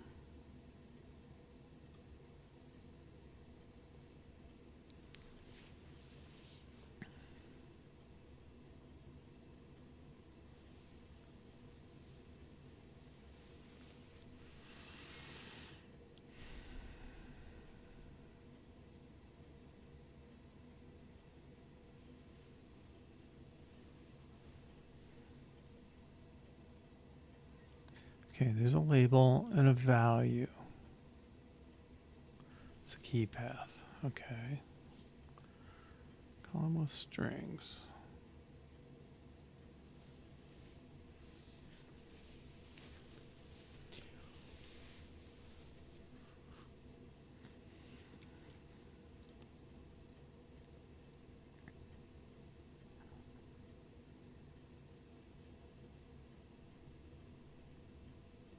This wasn't really what I was expecting. Booleans. Yeah, we can do all our types. Great. Yes, I'm happy you can set column width. I'm not sure how you set color of cells.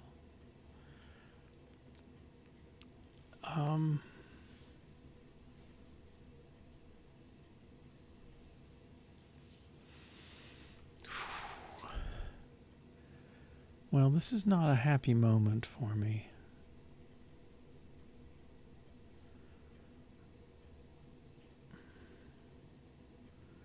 What was my search I wanted to do?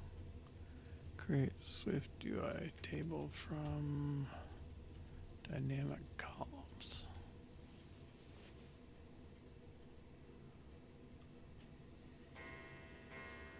Dynamic number of columns, that's promising. Of course, these are all questions and not answers. Okay, that's dynamic. All right. Okay. When was this question? 2020. Okay.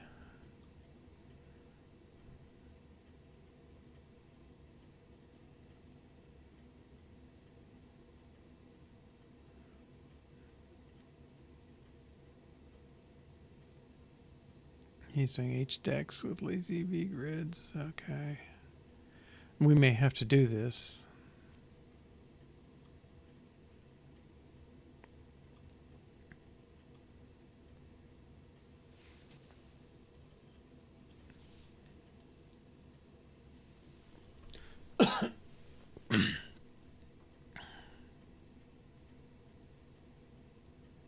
Yeah.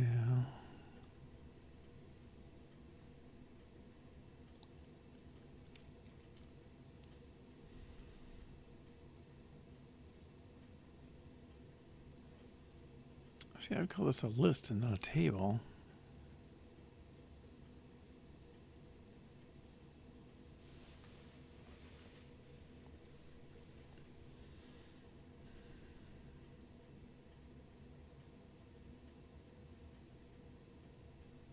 I mean, it looks like they're trying to create content for it, but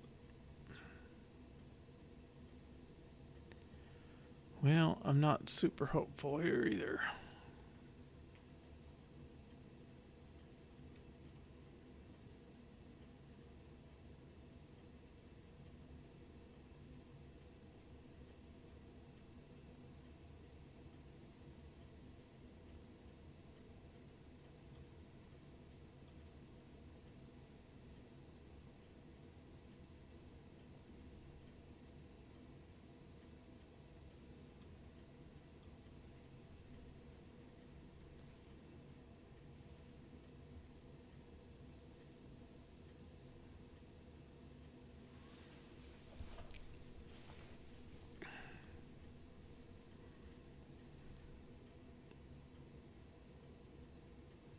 Right. Yeah, you can't do that.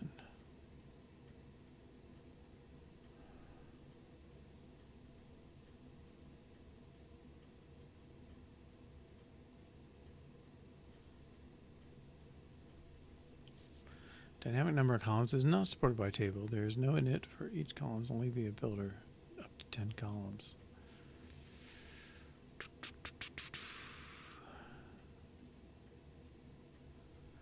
Lazy V-grid. I don't know if those things will align.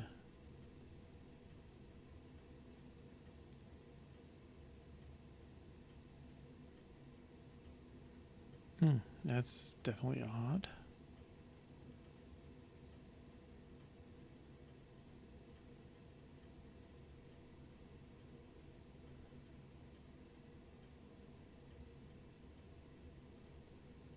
I guess that's not much of an answer.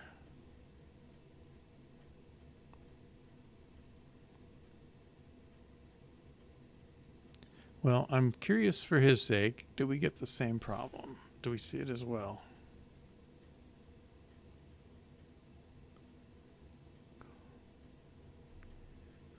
All right, so I'm going to put this in our playground.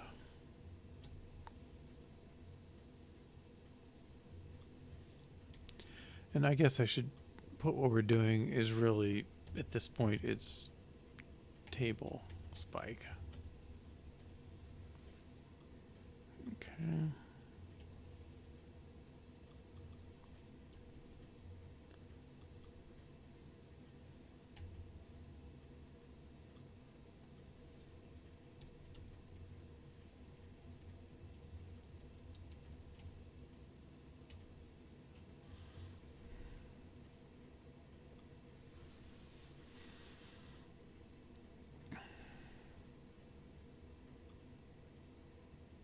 Oh, I thought I commented that out. Okay.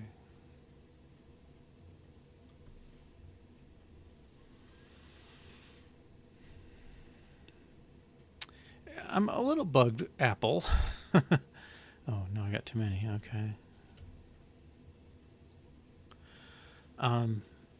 It seems like if you only accept 10 columns in a table that's supposed to be a spreadsheet replacement, you ought to at least mention it.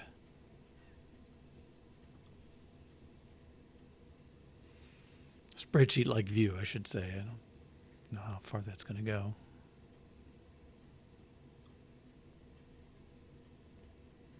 Okay, we're not seeing that problem, so who knows? Okay.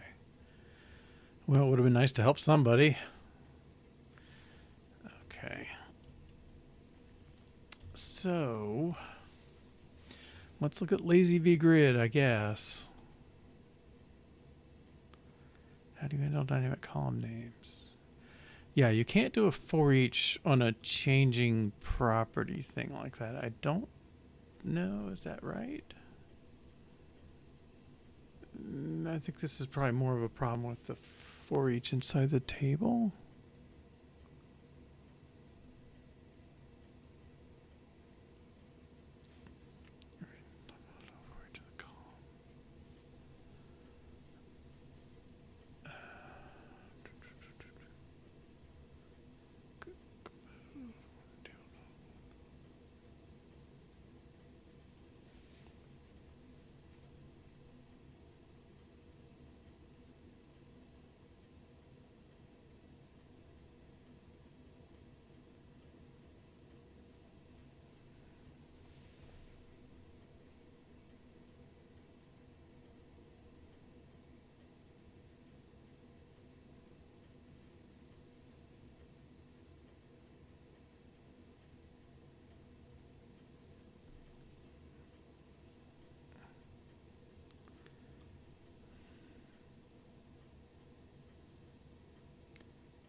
That's really, I agree.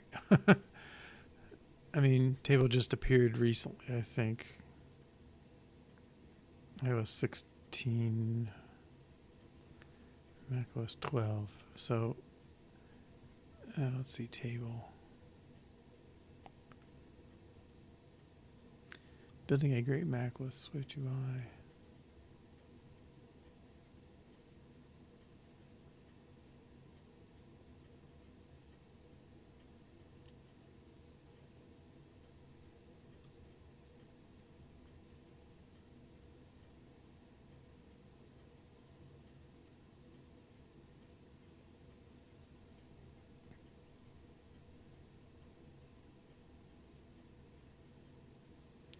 Well, that might be something we could do.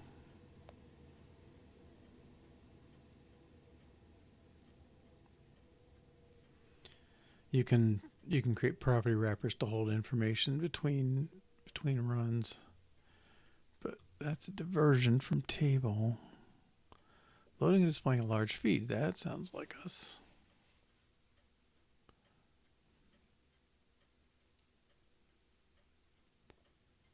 Okay.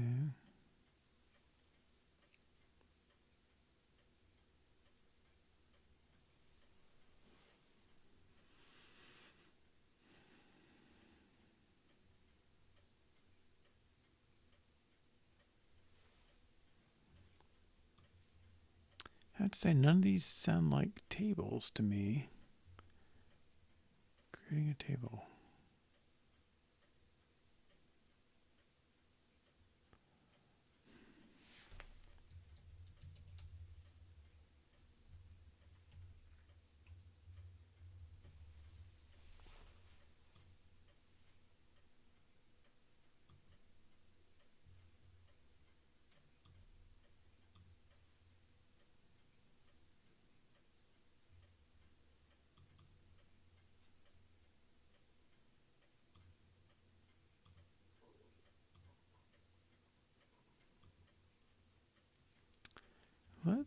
Let's try opening this and see.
Okay, we're going to find out it's 4 columns. I'm going to be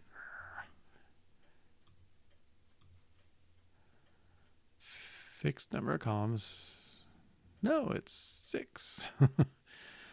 Golly. Let's try a different kind of query. Let's try, how about like implement a spreadsheet with Swift UI?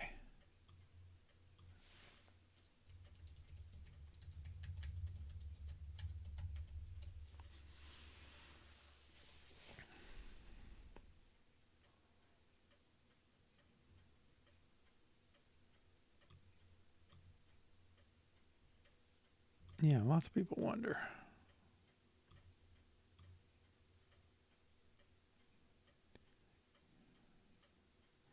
Sheets are different. We've used those a little bit.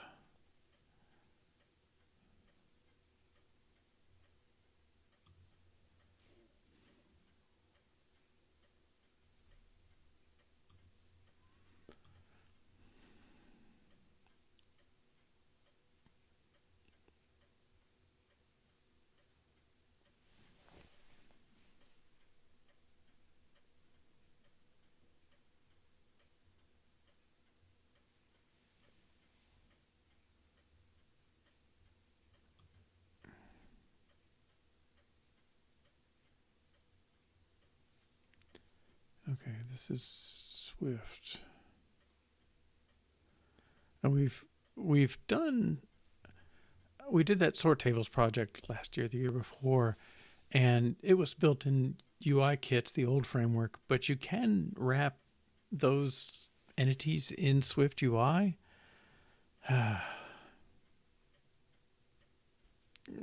Stop.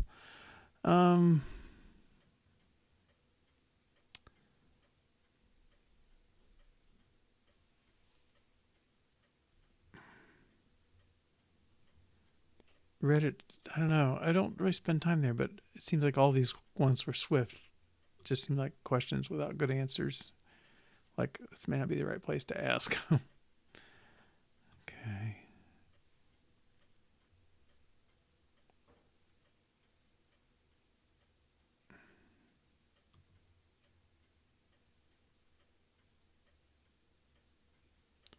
Well, let's try this Swift UI Lazy V Grid.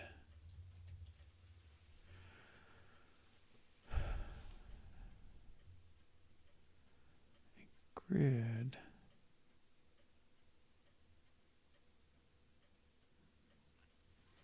Oh, he allows columns.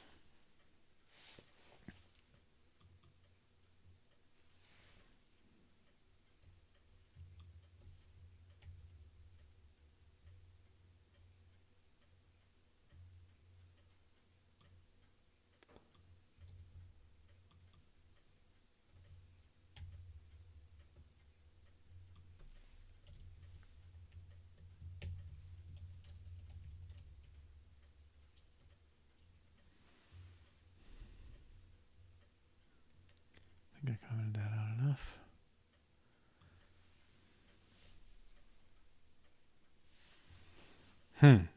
Well, that's not as promising as you might hope. Although, maybe I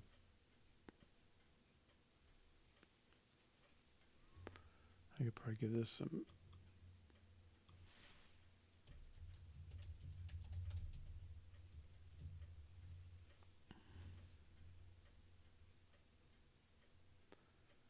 I don't know if this automatic run thing works. It's flaky for me. Okay. Well, he's got the columns.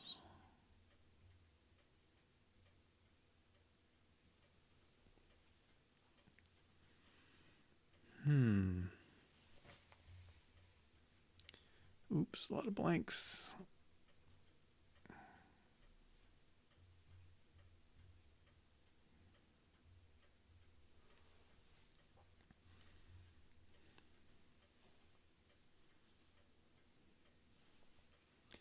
Okay.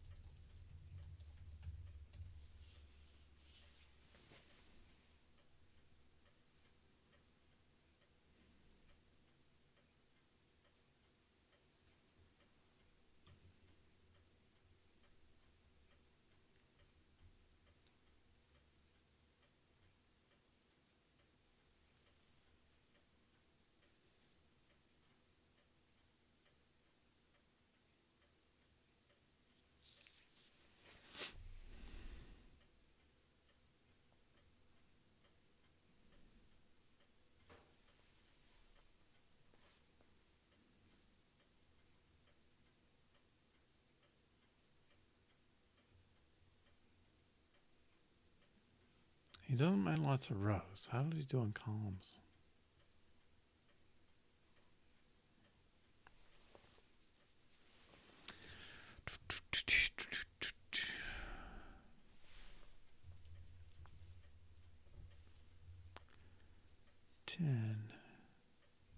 Oh, 100. Okay, he's got 100 rows in one column.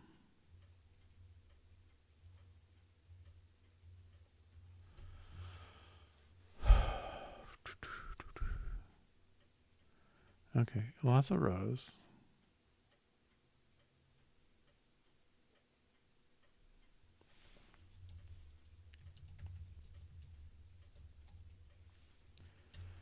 If the answer is 10,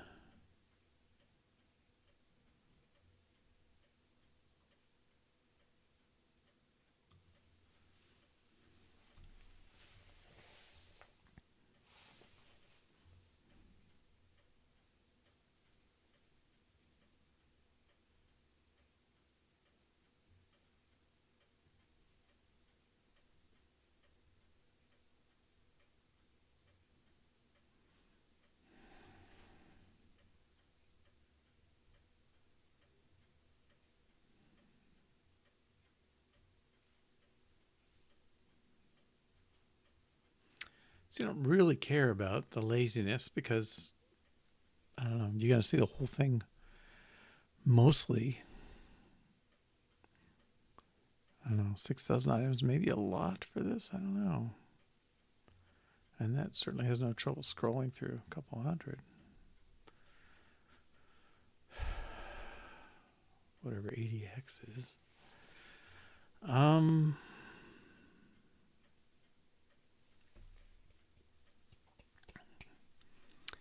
I guess we should look at grid then.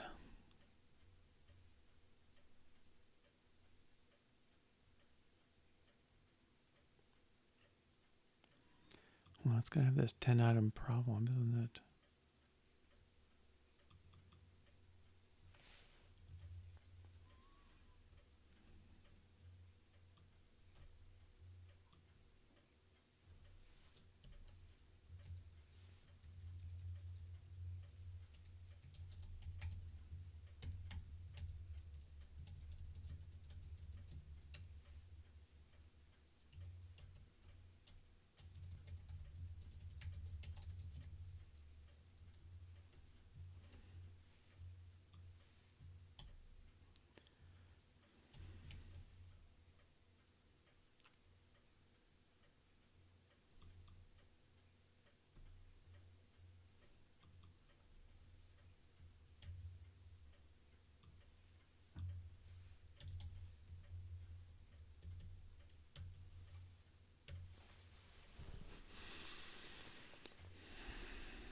Okay.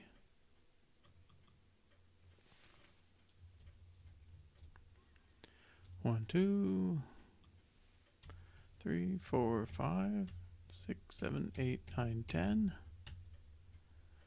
1, 2, 3, 4, 5. Yep.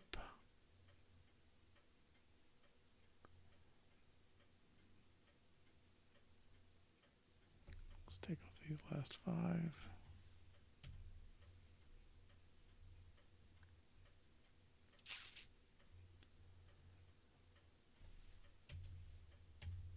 One more. Boom.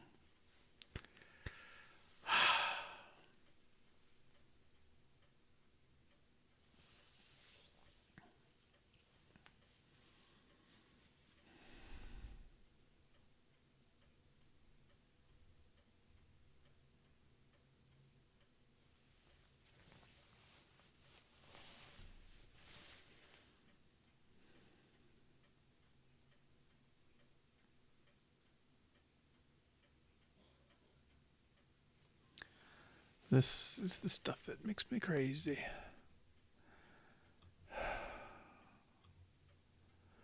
Those messages really don't help.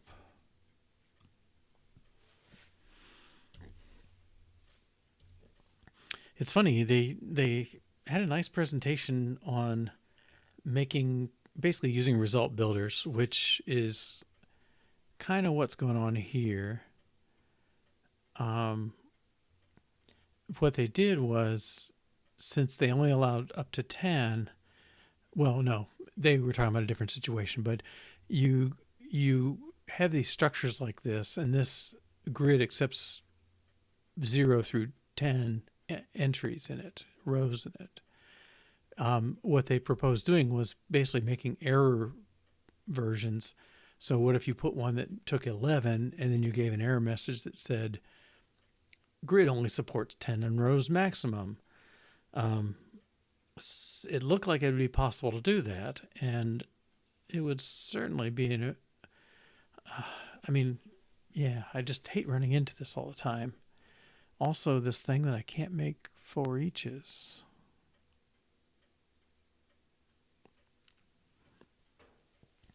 I don't know. I mean, I don't want to have to do a drawing program where I say, oh, pixels 54 through 57 will be the row title, and whatever. So how are we going to display this?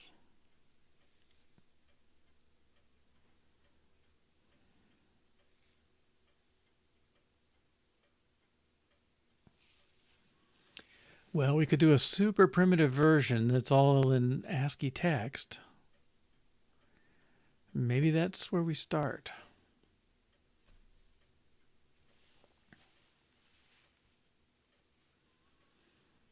Okay, so I think, well, let's come to a conclusion on this anyway.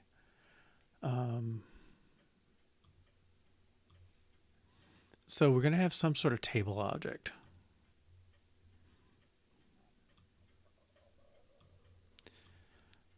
I move it, grab it. Okay.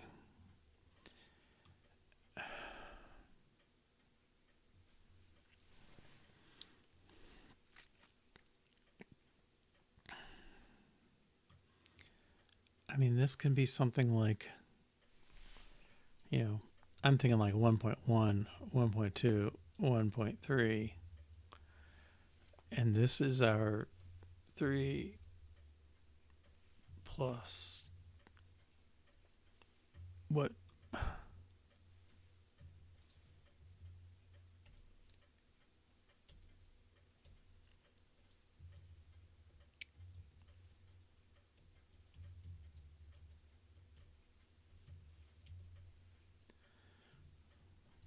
One plus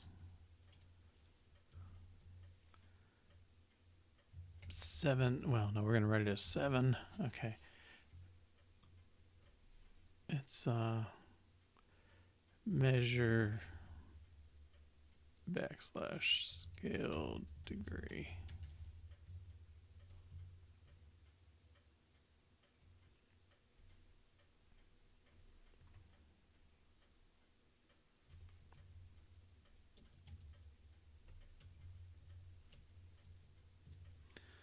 We'll work on that. But that, and then put that in text. Okay. So what are the characteristics we're going to need here? Let's get some text.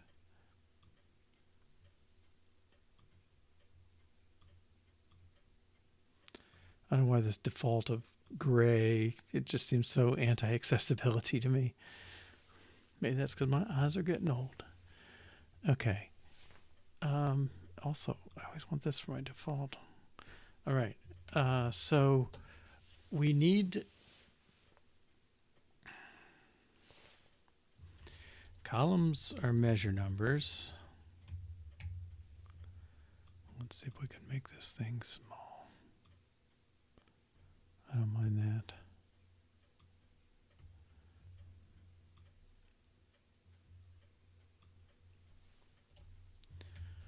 Rows are scale degrees.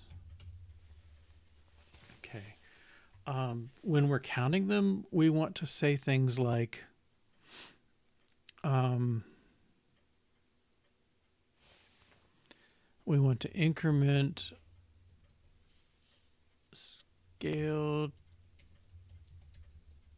degree 7 for column 1.2.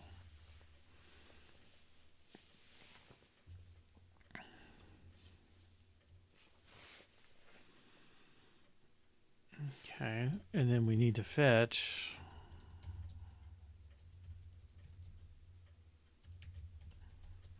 what else are we doing here? Okay. There may be some others.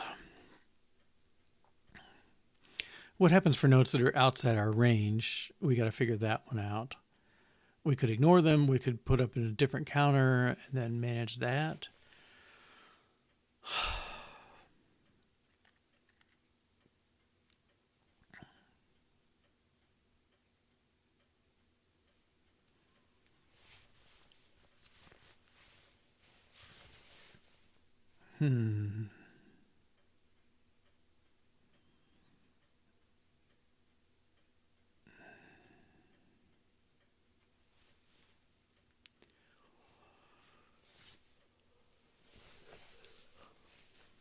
I suppose for our text version, we could put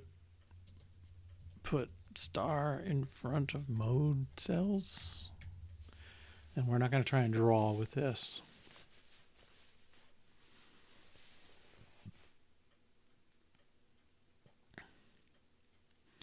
Okay, so I go into measure.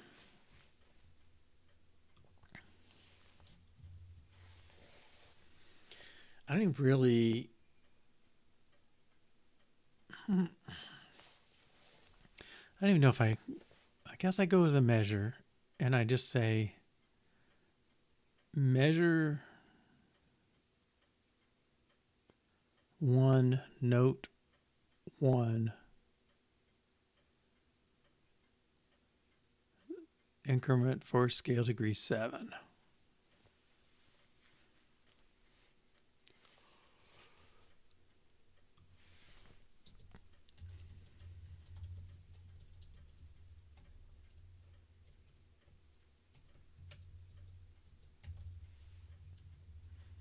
The 1.2 is a bit of an artifact. It's like I don't want to manage that. I just want to say measure 1, note 1, scale degree X. And then it would increment the number in that box and default them to 0. Okay, so I guess we're going to create our own table object for this and give ourselves the ability to write a report given that table. So I guess we need to fetch headers. Well, how about row and column headers? Okay.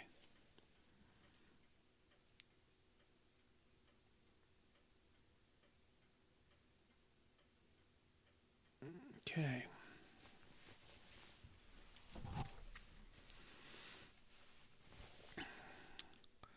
I guess that's a good start. I mean, we can create this object, which is a scale degree counter.